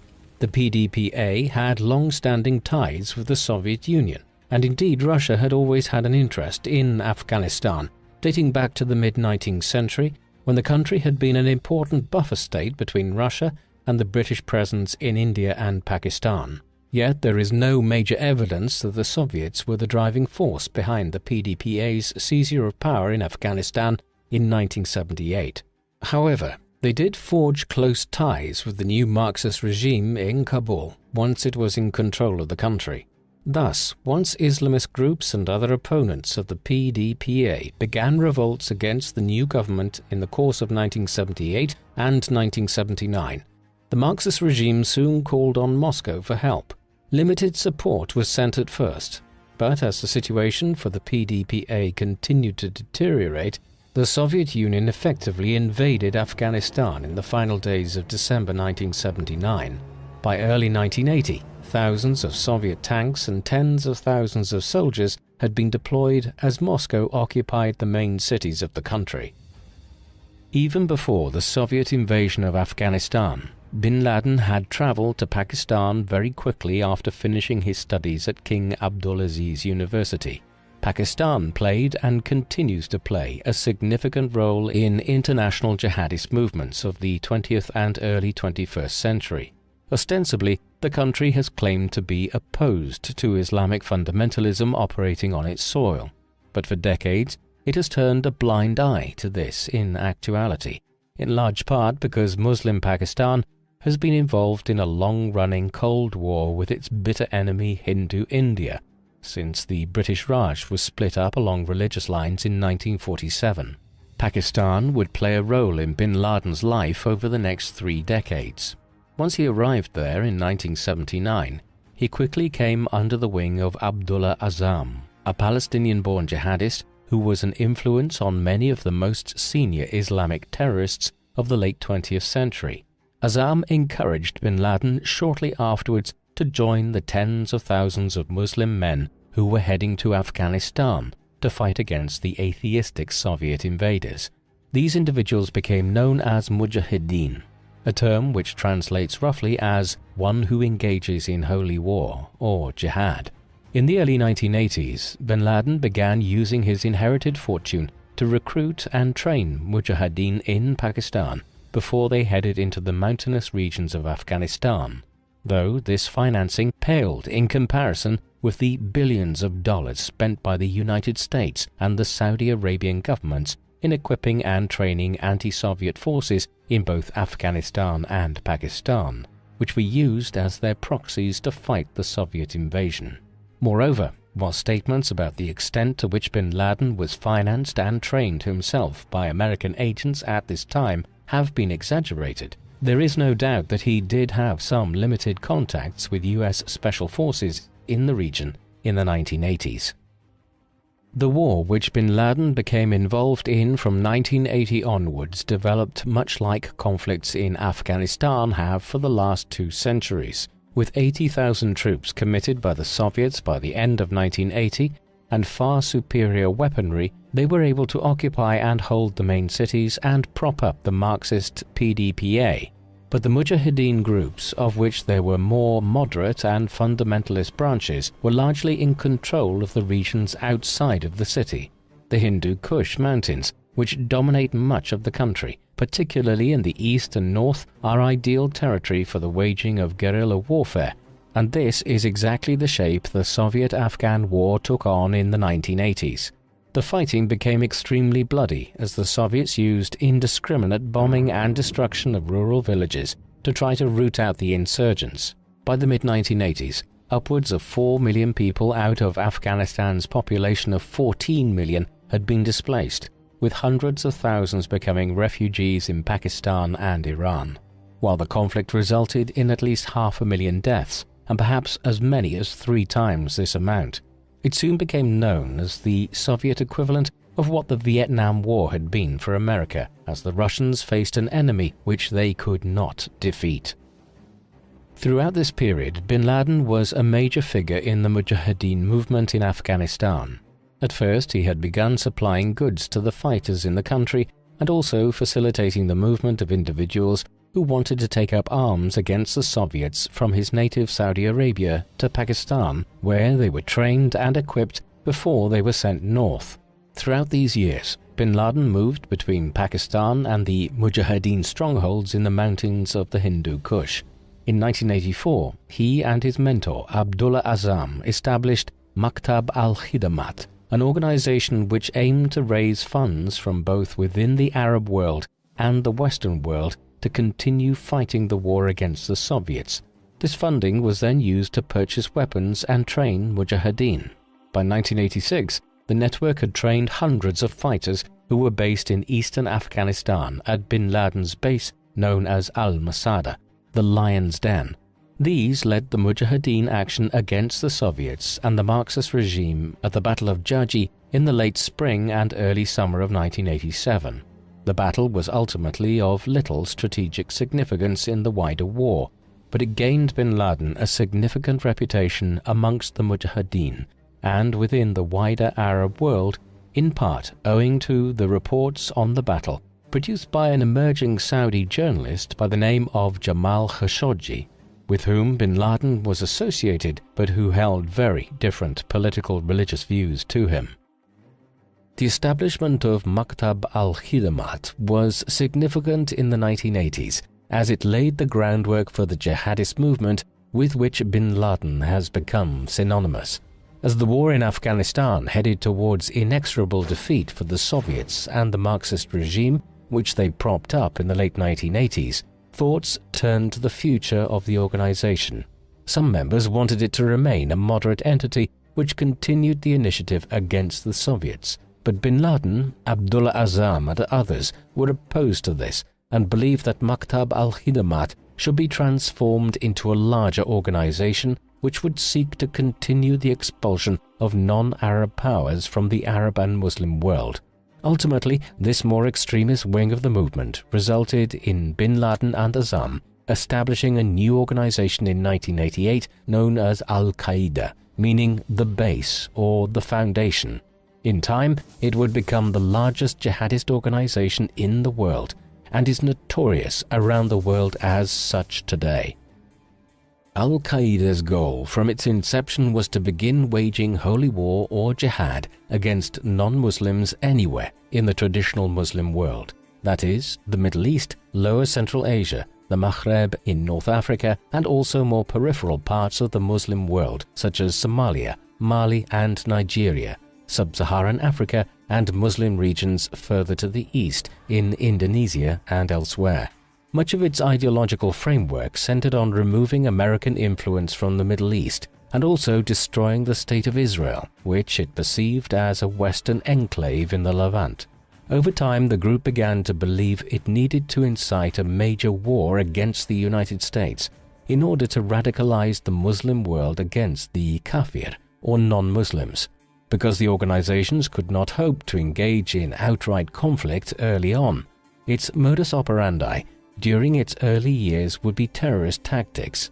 Additionally, Al-Qaeda viewed moderate Muslims as having wavered from traditional Islam, and it wished to establish a rigid form of Islamic rule across the Muslim world, one based on Sharia law and a literal interpretation of the Quran. By the time Al-Qaeda was established in 1988, the war in Afghanistan was winding down already. Upon becoming leader of the Soviet Union in 1985, Mikhail Gorbachev publicly stated that it was his intention to bring Soviet involvement in the country to an end. But much like it took America years to fully extricate itself from Vietnam, the Soviets could not pull out overnight. Indeed, in the short term, there was a significant increase in the number of Soviet troops on the ground in Afghanistan, as Moscow attempted to win the war quickly through a troop surge. This did not meet with success, as Ronald Reagan's administration continued to send significant amounts of military and financial aid to the Mujahideen. Indeed, once they were equipped with Stinger missiles to shoot down Soviet helicopters, the Mujahideen guerrilla war entered a period of unprecedented success for the insurgents. Eventually, peace accords were signed by the Afghan government, the Soviet Union, the US, and Pakistan in 1988, and in 1989, the last Soviet troops were withdrawn. In the years that followed, the Marxist regime began to lose ever greater amounts of ground to the Mujahideen groups and eventually collapsed in 1992. But no sooner was the communist regime out of the way than the various Mujahideen groups turned on each other. 4 years of civil war would follow before one group, known as the Taliban, emerged victorious in 1996, though they would never acquire complete control of the country, and indeed much of the north was held into the late 1990s and early 2000s by the Northern Alliance. In the aftermath of the Soviet-Afghan War, bin Laden initially returned to his native Saudi Arabia in 1989. He received a hero's welcome for his role in having helped to oust the Russians from Afghanistan. Back in the Arabian Peninsula, he began working with the Saudi bin Laden Group, his father's business, in an effort to leverage its economic might and business ties to help grow Al-Qaeda. In tandem, he began meeting with other leading members of the Islamic jihadist movement in Egypt and elsewhere. During this time, relations between bin Laden and the Saudi government began to deteriorate. Bin Laden was bent on developing an ever more confrontational path against non-Muslims, while the Saudi government continued to foster its position as a key American ally in the Middle East. A point of conflict which arose between bin Laden and the Saudi regime was over the South Yemen civil war. Bin Laden wished for Saudi Arabia to intervene directly to oust the Soviet-backed Yemeni Socialist Party, but the royal government in Riyadh blocked his efforts to do so. Another issue involving another neighbor of Saudi Arabia was soon to cause friction between bin Laden and the Saudi government in ways which would ultimately sever relations between him and the Saudi royal family. On the 2nd of August 1990, Saddam Hussein, the dictator of Iraq, who had spent much of the 1980s fighting a war against Iran, in which he was heavily supported by the United States, invaded the small Gulf state of Kuwait, one of the richest nations per capita on earth, and one which Iraq owed billions of dollars to, which it had borrowed to finance its war against Iran in the 1980s. The invasion, which saw the small city-state conquered within 2 days, caused international uproar, and within weeks the United States was building a coalition of military allies to launch a counter-invasion of Iraq, one which included Britain, France, Germany, and dozens of other countries. It was also supported by several Arab and Muslim countries, notably Egypt, Syria, and Saudi Arabia. By the autumn of 1990, as negotiations to find a peaceful settlement were still underway, American troops began traveling to the Middle East for a military buildup. They headed primarily for Saudi Arabia, which was to be used as the staging post for the liberation of Kuwait and the attack on Iraq if negotiations failed. That is exactly what happened, and so what was termed Operation Desert Storm by the US military was initiated on the 16th of January 1991. Bin Laden was outraged from the very beginning of the military buildup as the Saudi government agreed to a proposal by the US Secretary of Defense Dick Cheney that America should intervene to prevent any extension of Iraq's aggression into Saudi Arabia. In response to this, Bin Laden organized a meeting with the Saudi ruler King Fahd and requested that the country should prohibit American troops from assembling in Saudi Arabia and that he would use his own Arab Legion formed in Afghanistan during the war to defend the Saudi border against any Iraqi incursion. This offer was spurned, and the US and coalition troop build-up intensified in the weeks that followed. As it did, Bin Laden began publicly denouncing the Saudi government, engaging in a hostile propaganda campaign in which he stated that the royal family was inviting Western infidels into the kingdom, which was the defender of the holiest sites in Islam, Mecca and Medina. He also attempted to convince the ulama, the senior Saudi religious scholars, to issue a fatwa, or religious declaration, condemning the American incursion into the Arabian Peninsula. All of this combined to cause a fatal breach between Bin Laden and the Saudi government, and in 1991 they expelled him from the country. Meanwhile, Operation Desert Storm had resulted in the swift defeat of Iraq and the liberation of Kuwait in the spring of 1991. Rather than try to pursue regime change, the US left Saddam Hussein in charge, pulled its troops out of the region, and imposed crippling sanctions on Iraq.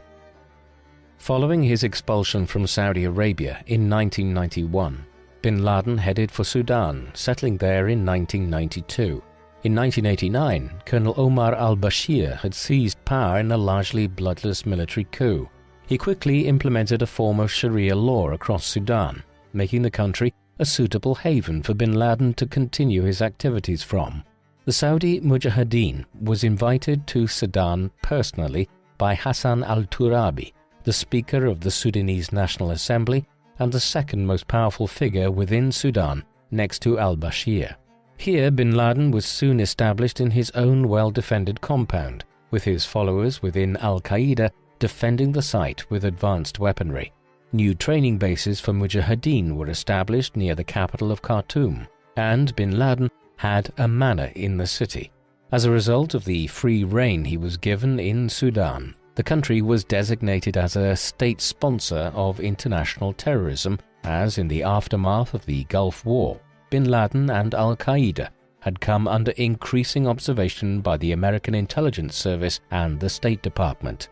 Thus, while Bin Laden remained in Sudan from 1992 to 1996, the US was monitoring his activities on an almost daily basis, with flyovers of his compound and other intelligence gathering.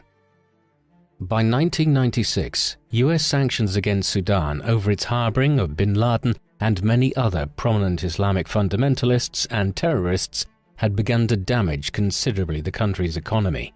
Moreover, the President Omar al-Bashir had outflanked Bin Laden's primary supporter within the government, Hassan al-Turabi. Consequently, it was made clear to Bin Laden by 1996 that Sudan was no longer a safe refuge. As a result of the expulsion, he headed that year back to Afghanistan, where the Taliban had just cemented its control over much of the country. There he became the personal guest of Mullah Muhammad Umar, the first leader of the Taliban government after seizing power. he quickly issued a declaration of war against the United States in August 1996 through various Islamic media channels, arguing that the US had occupied Saudi Arabia through its military bases since 1990, and that it was the principal supporter of Israel in the region. It has been speculated that bin Laden's actions in 1996 were owing to the loss of much of his wealth from his family background when he left Sudan, and that the expulsion order served to radicalize bin Laden further and set him on a path of all-out war with the government of the United States, the sanctions of which against Saddam had pressured the Sudanese government into the stance it took. From his return to Afghanistan in 1996 onwards, bin Laden and al-Qaeda were wholly committed to confrontational terrorist actions towards the United States in particular. These had always been a part of the organization's modus operandi. As early as 1990, the Federal Bureau of Investigation had raided the home of al-Said Nazair, an al-Qaeda affiliate in New Jersey, where they had discovered documents concerning plans to blow up skyscrapers in New York City. In 1993, a truck bomb was detonated outside the North Tower of the World Trade Center in Manhattan. The leader of the attack was Ramzi Yousef, another known affiliate of al-Qaeda who had trained in one of their camps in Afghanistan in the late 1980s. In 1992, bin Laden had financed and organized the bombing of the Gold Mihor Hotel in the city of Aden in Yemen. It is also widely believed that al-Qaeda was involved in the Luxor massacre of November 1997, when 62 individuals, most of them Western tourists, were killed in the Egyptian city near the Valley of the Kings by 6 Islamic fundamentalist gunmen. Thus, by the second half of the 1990s, al-Qaeda was stepping up its attacks on Western targets through terrorist methods. These attacks soon escalated even further. On the 7th of August 1998, simultaneous truck bombings occurred in the cities of Dar es Salaam, the capital of Tanzania, and the capital of Kenya, Nairobi. There was no doubt which nation the symbolic target of these attacks was, as the bombs were detonated outside the United States embassies in the 2 capital cities. These were complex terrorist attacks. For instance, the bombing in Nairobi involved 500 cylinders of TNT, while the Dar es Salaam bombing was undertaken with 2 2,000-pound bombs. Ammonium nitrate fertilizer was used to pack and direct the blast so that it caused maximum damage to the embassies. Moreover, both bombs were detonated almost simultaneously, resulting in the deaths of 213 people in Nairobi and 85 in Dar es Salaam, while thousands more were injured. There is no doubt also that bin Laden and al-Qaeda were responsible, and in the immediate aftermath of the bombings, bin Laden was placed on the FBI's 10 most wanted individuals list. It also brought al-Qaeda to the attention of all intelligence services in the Western world, though unfortunately the risk which was posed by the terrorist organization was still not fully grasped. In the aftermath of the US Embassy's bombings, bin Laden continued to escalate his rhetoric against the United States.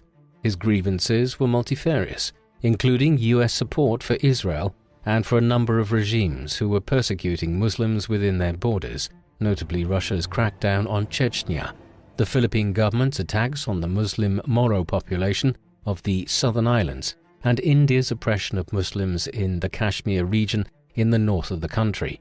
However, his foremost complaint was with the presence of American troops in the Arabian Peninsula and their proximity to the holiest places of Islam, Mecca and Medina. In 1998, al-Qaeda stated that, quote, "For 7 years the United States has been occupying the lands of Islam in the holiest of place." Thus, after the already sizable attacks on the US embassies, bin Laden and al-Qaeda turned their attention to an even more substantial attack, this time on American soil. Remarkably, they decided to target the World Trade Center in New York City, which associates of al-Qaeda had already tried to attack with a truck bomb back in 1993. The second attempt would be more devastating. Late in 1998 or early 1999, bin Laden gave his approval to the World Trade Center initiative, which had first been proposed by an al-Qaeda affiliate Khalid Sheikh Mohammed in 1996. The remainder of 1999 saw potential candidates to carry out the attacks being screened in Afghanistan. A prerequisite for the leaders were that they needed to be able to speak English and be familiar with living in Western society for a time. A number of individuals such as Mohammed Atta, Marwan al-Sheikhi, and Ziad Jarrah were quickly selected. Another one, Hani Hanjour, was picked once it was realized that he had a commercial pilot's license and was a skilled airplane pilot. By 2000, 19 individuals had been selected and were being established in terrorist cells in the United States, operating in Arizona, Florida, and California. Final targets were selected in early 2001, with the intention being to hijack a number of commercial airline planes and fly them into buildings in suicide terrorist attacks. The Twin Towers, the two central buildings of the World Trade Center, were the primary targets, while the Pentagon in Virginia was also a target. It is also believed there were plans to fly a fourth plane into the U.S. Capitol building, the seat of government in Washington, D.C.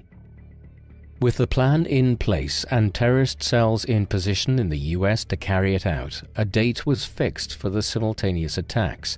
The day chosen was the 11th of September 2001.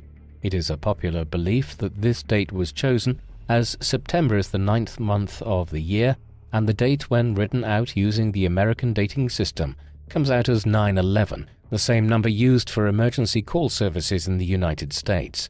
However, it seems more likely that bin Laden chose the 11th of September as it was the day in 1683 that John Sobieski III, the King of Poland, arrived at Vienna, the capital of Austria, which was under siege by the Turkish Ottoman Empire. The siege was broken by Sobieski, marking the conclusion of Ottoman expansion in southern Europe. Prior to it, the Christian world had been under pressure for centuries from Muslim expansion in the eastern Mediterranean and the Balkans, but after the siege of Vienna, the Christian Western powers began to encroach into the Muslim world. Bin Laden chose this symbolic date as a statement that these attacks on the United States by Al-Qaeda in 2001 would mark a new turning of the tide back in favor of Islam. On the morning of the 11th of September 2001, the 19 hijackers operating in independent cells began to implement their orders. 5 hijackers boarded American Airlines Flight 11, which was scheduled to fly out of Logan International Airport in Boston at 7:59 a.m., bound for Los Angeles International Airport. 5 others boarded United Airlines 175, which was making the same journey from Logan to Los Angeles. That plane took off from the runway in Boston 15 minutes after American Airlines Flight 11. Meanwhile, 6 minutes later, at 8:20 a.m., American Airlines Flight 77 took off from Washington Dulles International Airport in Virginia, not far from Washington, D.C. 5 hijackers were also on board. Finally, 22 minutes after this, at 8:42 a.m., a fourth plane, United Airlines Flight 93, departed from Newark International Airport in New Jersey, bound for San Francisco. There were just 4 hijackers on this plane. What followed was a day of infamy. Within minutes of becoming airborne, the hijackers on all 4 planes were moving to take over the aircrafts. As a result, at 8:46 a.m., American Airlines Flight 11 crashed into the North Tower of the World Trade Center, traveling at a speed of approximately 750 kilometers per hour. While people all over Manhattan wondered if this could have been an accident, United Airlines Flight 175 was changing direction in the skies. At 9:03 a.m., 17 minutes after the first plane had hit the North Tower, it crashed into the South Tower at a speed of 800 kilometers per hour. Just over a half an hour later, American Airlines Flight 77 hit the west wall of the Pentagon in Virginia. Only United Airlines Flight 93 missed its target as it crashed into a field in Pennsylvania, while the passengers were attempting to wrest control of it from the hijackers. The plane crashes were only the beginning of the carnage. When the planes struck the Twin Towers, well over 10,000 people were already inside beginning their day's work. With the elevators crippled by the damage from the initial impact and fires devastating the upper floors, the evacuation efforts could only proceed at a moderate pace, as people had to head down dozens of staircases. The upper stories where the planes had hit were turned into an inferno, and within minutes, many of those who were still alive were jumping to their deaths. The South Tower, which had been hit second, collapsed at 9:59 a.m. It was followed 29 minutes later by the North Tower. In total, it is believed that 2,606 people lost their lives in the towers and on the ground, along with 147 passengers and crew on the two planes. The damage at the Pentagon was less severe, but even here 125 died on the ground, along with 59 crew and passengers. The 40 crew and passengers on United Airlines Flight 93 all lost their lives. The September 11, 2001 attacks, accordingly, were the most devastating terrorist attacks in world history. Moreover, because media outlets had begun covering the story within minutes around the world, and footage of the planes striking the towers was soon available, the psychological impact of the attacks was unparalleled as an act of terrorism. At first, bin Laden denied having been involved in planning the 9/11 attacks on the United States. On the 16th of September, a statement was made by him, which was subsequently broadcast by Al Jazeera, in which he denied responsibility. However, in the months and years that followed, a growing amount of evidence was produced to substantiate an American intelligence service's claim that he and Al-Qaeda had orchestrated the attacks. In 2004, Al Jazeera released a new video from him in which he unequivocally stated that he had been responsible for directing the 19 hijackers who boarded the 4 planes on the 11th of September 2001. This was supplemented by further admissions in 2006 and the surfacing of video footage in which Osama was seen conversing with some of the hijackers in the period leading up to the attacks. In the course of these, it was also stated by bin Laden that his purpose in targeting the Twin Towers was to seek symbolic revenge for the destruction of numerous towers and multi-story buildings in Beirut in 1982 during the Israeli invasion of Lebanon. At the time of the 9/11 attacks, bin Laden was believed to be hiding in the White Mountains to the south of the Hindu Kush in Afghanistan, in the east of the country near the border with Pakistan. The administration of the US President George W. Bush moved quickly to pass a joint congressional resolution on the 18th of September 2001, authorizing the use of force against those who were deemed to be responsible for the 9/11 attacks. As the Taliban regime in Afghanistan had sheltered bin Laden and Al-Qaeda since 1996 and refused to hand him over to American authorities, the regime as a whole was deemed to be a target. American and British aircraft consequently began bombing strategic targets in Afghanistan on the 7th of October 2001. Ties were established with the Northern Alliance, which held parts of the north of the country against the Taliban.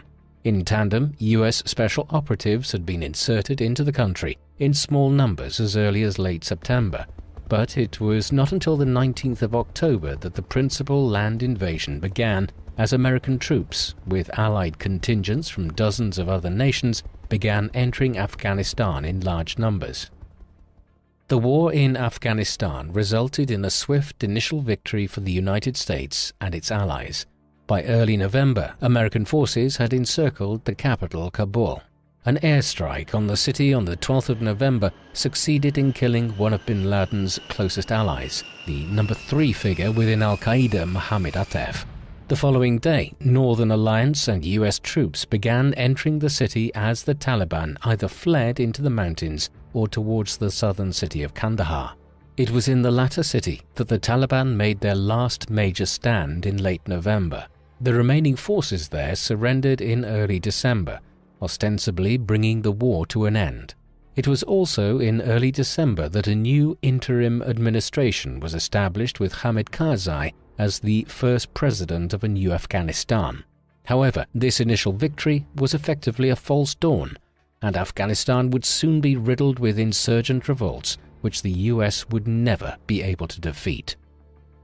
The invasion of Afghanistan had also failed to bring bin Laden to justice. The US, though, had come tantalizingly close.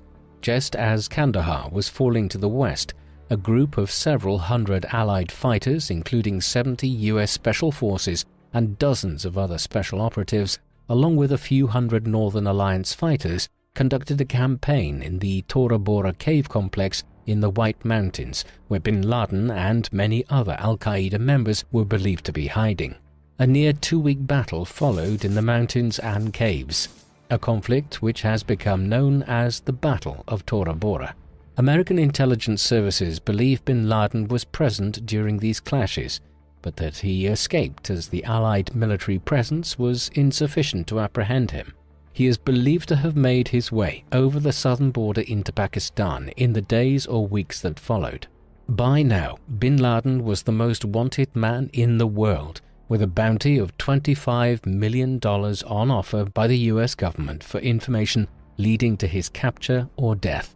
That figure would be increased to $50 million in 2007 as the manhunt for the leader of al-Qaeda and the architect of the 9/11 attacks continued. However, bin Laden and al-Qaeda would pose a threat to America and the Western world for many years to come. Bin Laden's whereabouts in the years following his escape from Afghanistan in the winter of 2001 have been a matter of widespread speculation. By this time, he was the world's most wanted man and well known all over the world. As such, his movements were secretive, and even the US intelligence services today can only patch together some of his whereabouts during the 2000s. Evidently, he, along with many other senior al-Qaeda affiliates, spent the vast majority of these years in Pakistan. His presence here was not officially tolerated by the Pakistani government. Successive regimes in the capital Islamabad had been effectively supporters of Islamic terrorist organizations over the years. But in bin Laden's case, it was not possible for them to approve of his presence on Pakistani soil.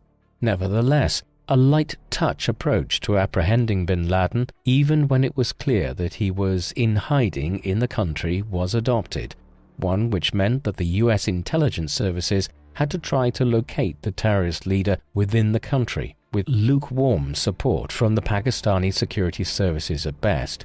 For much of the time after his initial flight from Afghanistan, he is believed to have been in Waziristan, the mountainous region of northern Pakistan near the Afghan border. Reports in the second half of the 2000s sometimes placed him as having moved over the western border to Iran, but these were probably spurious, and the reality is that bin Laden and al-Qaeda were able to live in Pakistan largely unharassed, and in some comfort for years, with the tacit support of powerful elements within Pakistan's politics and security services. During this time, bin Laden and al-Qaeda continued to organize terrorist activities throughout the wider Muslim world.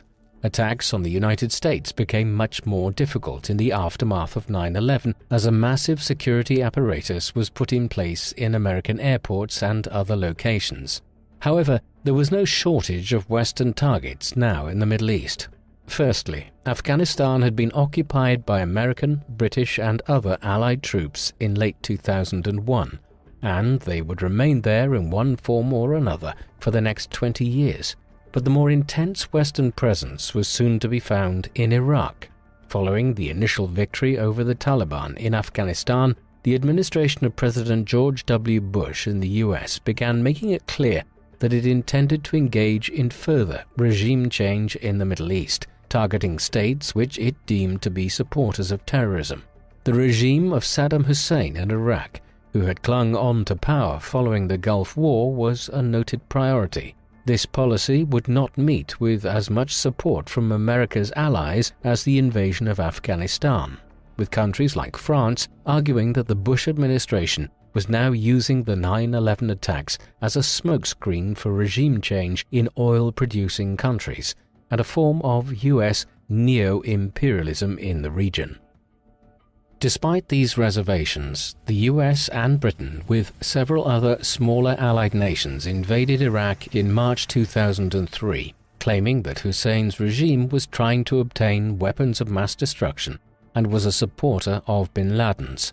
Bin Laden had often cited the crippling economic sanctions which the US had imposed on Iraq following the Gulf War as one of his grievances against America, but there is no substantive evidence to show that the Hussein regime had ever materially supported bin Laden in any significant manner.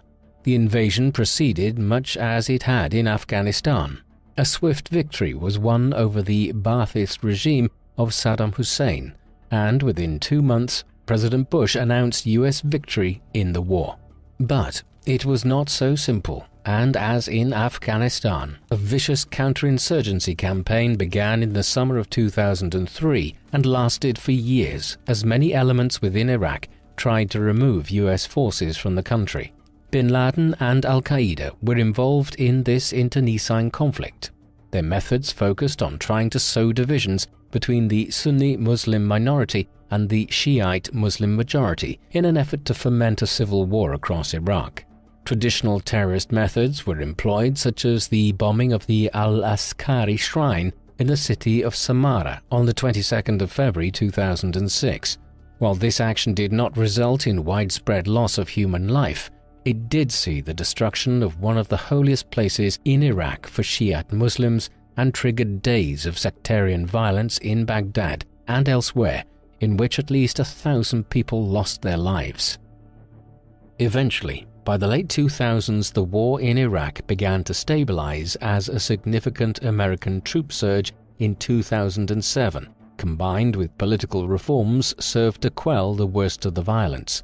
Nevertheless, Al-Qaeda continued their campaign, and from Pakistan, bin Laden sanctioned bombings in Baghdad and a suicide bombing on the Shiite Imam Hussein shrine in the city of Karbala in March 2008, which resulted in 42 deaths and the injuring of dozens of others. Meanwhile, back in Pakistan, bin Laden had moved into a new purpose-built compound in the city of Abbottabad in northern Pakistan. Construction on this had evidently begun shortly after bin Laden arrived in the country at the beginning of 2002, and it was completed in 2005. The compound was laid out on a 38,000 square foot estate and was surrounded by a concrete perimeter fence up to 5.5 meters high and topped with barbed wire. There were few windows here and many screens to block vision of the interior, including a screen on a third-floor balcony tall enough to ensure privacy there for bin Laden, who was 6'4" tall. It is hard to believe the authorities could have failed to recognize how unusual the new property was, and it was clearly built with security in mind. Bin Laden was probably living there from 2006 onwards with some of his wives, children and followers in a city not far from the Pakistan capital Islamabad. While bin Laden's compound sheltered him in Pakistan for many years, eventually his over-reliance on it would be his undoing. In 2009, US intelligence services determined that Abu Ahmed al-Kuwaiti, a close confidant of bin Laden's who is believed to have been with him at the Battle of Tora Bora in December 2001, when the terrorist leader narrowly avoided apprehension by the US, had begun to work as a trusted courier and messenger for bin Laden while he was in hiding in Pakistan. In 2009, the CIA determined that al-Kuwaiti was living in Abbottabad. Further intelligence gathering led them to identify the bin Laden compound as a peculiar building in the city. Tens of millions of dollars of funding were obtained from the US Congress to finance the establishment of a CIA team on the ground in Abbottabad, which in 2010 began monitoring the compound and those who entered and left it. Despite this extensive initiative and the use of the most sophisticated drone and surveillance devices available anywhere in the world, the team was never able to obtain a photograph or any other evidence which concretely established that bin Laden was living within the compound. But by early 2011, the range of circumstantial evidence was such that they were convinced that this was the hideout of the architect of the 9/11 attacks. US President Barack Obama authorized what was codenamed Operation Neptune Spear on the 1st of May 2011. It was lunchtime in Washington, D.C., but only half an hour later, at nearly 11 p.m. at night in Afghanistan, 2 Black Hawk helicopters carrying 24 Navy SEALs took off from an American airbase in Afghanistan and flew over the border to Pakistan.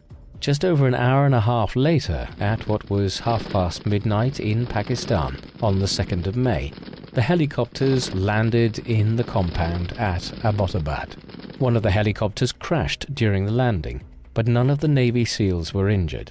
Fighting commenced as soon as they landed, with a brief firefight with some of bin Laden's followers. Then the Navy SEALs proceeded into the main compound. Back in Washington, D.C., President Obama and senior government and defense officials watched live footage of the raid from the Situation Room in the White House. On the 2nd floor, the Navy SEALs encountered and shot one of bin Laden's many adult sons, as well as another follower, Abu Ahmed al-Kuwaiti, whose presence in Abbottabad had first suggested to security services that bin Laden might be sheltering in the city. Then, as they headed upstairs again, they found bin Laden on the 3rd floor. Their orders were to kill rather than apprehend the al-Qaeda leader. There are conflicting accounts as to what then occurred, as different Navy SEALs have sought to claim credit for killing bin Laden. But it seems most likely that it was Matt Bissonnette who shot bin Laden at 39 minutes past midnight local time, in the body and head, in the doorway of his bedroom, and he then staggered backwards into the room and fell to the floor dead. Bin Laden was found to have 500 euros and 2 mobile phones sewn into his robes, no doubt for use if he found himself fleeing an attack on the compound, such as the one which led to his death. It was a rather pathetic demise. A decision had been taken in advance that bin Laden's body would be disposed of quickly, somewhere where his resting place would never be identified, and turned into a shrine for Islamic fundamentalists and jihadists. Thus, shortly after he was killed and the compound was fully secured, the Navy SEALs placed the al-Qaeda leader's corpse in a body bag and then brought it out to the helicopter that was still intact. After a sweep of the compound to gather any intelligence which might be useful for offsetting further terrorist attacks or establishing a more concrete idea of what bin Laden had been doing over the years, the team exited the compound with the body on the sole functioning helicopter. A backup helicopter was called in to collect some of the remaining Navy SEALs. By 8 p.m. back in Washington, it had been confirmed that the body was that of bin Laden. President Obama addressed the nation a few hours later to announce news of the raid's success. As he was doing so, bin Laden's body was being taken out to some undisclosed location at sea and was disposed of there, weighted down with iron chains and rocks to ensure it sank to the sea floor. This was done within 24 hours of his death to comply with Islamic tradition. Sadly, the death of Osama bin Laden did not lead to any reduction in the threat which Islamic fundamentalists and jihadists posed to the Western world, or indeed to most Muslims in the Islamic world. As brutal as their tactics were, al-Qaeda was already being eclipsed by more extreme jihadi movements by the time of bin Laden's death. In 2004, a Jordanian jihadist by the name of Abu Musab al-Zarqawi had become an associate of al-Qaeda in Iraq during the early stages of the counter-insurgency against the US occupation. In 2006, al-Zarqawi and several of his closest allies merged to form what they called the Islamic State of Iraq. In the years that followed, they went from strength to strength, but their methods also became ever more brutal, including the use of vicious tactics against Muslims who refused to live according to anything other than the most severe forms of Sharia law. By the time US forces were withdrawn from Iraq in the early 2010s, al-Qaeda were increasingly unwilling to tolerate this approach to jihad in the Middle East, and a full split followed between the two organizations in the years following bin Laden's death under al-Qaeda's new leader, Ayman al-Zawahiri. Incredibly, by the 2010s, al-Qaeda, the organization who carried out the 9/11 attacks, was being seen as too moderate by many Islamic fundamentalists, and the Islamic State of Iraq group were now garnering many more followers amongst would-be jihadists. In the years that followed, Islamic State of Iraq burst onto the consciousness of the entire world. Following the Arab Spring of 2011, a brutal civil war erupted in Syria, while the US departure from neighboring Iraq saw significant parts of the country fall out of the control of the government in Baghdad. In this environment, Islamic State under its new leader Abu Bakr al-Baghdadi was able to begin taking direct control over a vast swathe of territory across northern Iraq and eastern Syria. In the course of 2014 and 2015, the newly named Islamic State in Iraq and the Levant, or ISIL, came to international attention as they declared the establishment of an Islamic caliphate over the lands they had taken control of. ISIL brought Islamic Jihad to a new level of brutality, which even Al-Qaeda distanced itself from. Gradually, control over eastern Syria and northern Iraq was wrested from ISIL between 2014 and 2017, as the US sent troops back into the region. As of the early 2020s, Islamic fundamentalism would seem to be on the decline, driven in part by rapidly improving living standards in the Middle East, a reduced inclination towards nation-building by the United States in the region, and a warming of relations between Israel and many of its Muslim neighbors. Indeed, the main threat of Islamic fundamentalism seems to have shifted from the Middle East to the Sahel, the region along the southern edge of the Sahara Desert where jihadi groups have undermined the stability of nations like Mali, Niger, Chad, and Burkina Faso. The Taliban has also returned to power in Afghanistan following the US withdrawal in 2021. Osama bin Laden was arguably the most significant figure in the history of modern Islamic fundamentalism. Beginning in the 1970s, he was gradually radicalized through his exposure to the ideas of Islamist scholars such as Sayyid Qutb. This growing radicalism, combined with the financial power available to him through the enormous bin Laden business empire in Saudi Arabia and the connections he enjoyed throughout Saudi society, ensured that when the Soviet invasion of Afghanistan commenced in 1979, he was able to bring extensive powers to bear in training and equipping mujahideen to fight the Russians throughout the 1980s. Had his career of opposition to non-Muslim incursions into the Islamic world ended there, he would simply be a footnote to history. But once the war against the Soviets wound down, he committed himself to a wider program of Islamic fundamentalism. His actions during the Gulf War highlighted his growing anti-Americanism and his willingness to split with Muslim regimes such as that of the Saudi royal family if they engaged in actions which he deemed antithetical to Islam. Thus, by the 1990s, a more extreme version of bin Laden and Al-Qaeda was emerging, as reflected in the increasingly brutal bombing campaigns being launched, the most severe being the US Embassy bombings of 1998, which killed hundreds and injured thousands. But it is ultimately the 9/11 attacks on the United States which bin Laden and Al-Qaeda have become most infamous for. On that fateful September morning in 2001, 19 hijackers acting on bin Laden's orders launched attacks which killed over 2,700 people in the space of a few hours, while thousands more had their lives cut short in the years that followed as a result of ancillary injuries. Just as damaging was the psychological impact. Most people have clear memories of where they were and what they were doing on the 11th of September 2001, as news of the attacks emerged and footage of the planes striking the Twin Towers surfaced on news outlets. Life changed in many ways that day, as additional security measures were imposed across the Western world to combat future attacks. Wars followed in the Middle East, and for years there was hardly a week went by when news of a major incident in Afghanistan, Iraq, or somewhere was on the front pages of newspapers. All of this culminated in the rise of ISIL and a migrant crisis in the Mediterranean as millions of people sought to flee from Syria and Iraq. By that time, bin Laden was dead, killed in a rather ignominious end in a fortified compound He had been holed up in Abbottabad for half a decade, but the world had been changed immeasurably by his violent extremism. What do you think of Osama bin Laden? Would it have been better for him to have been captured alive and placed on trial for his crimes? Please let us know in the comment section, and in the meantime, thank you very much for watching.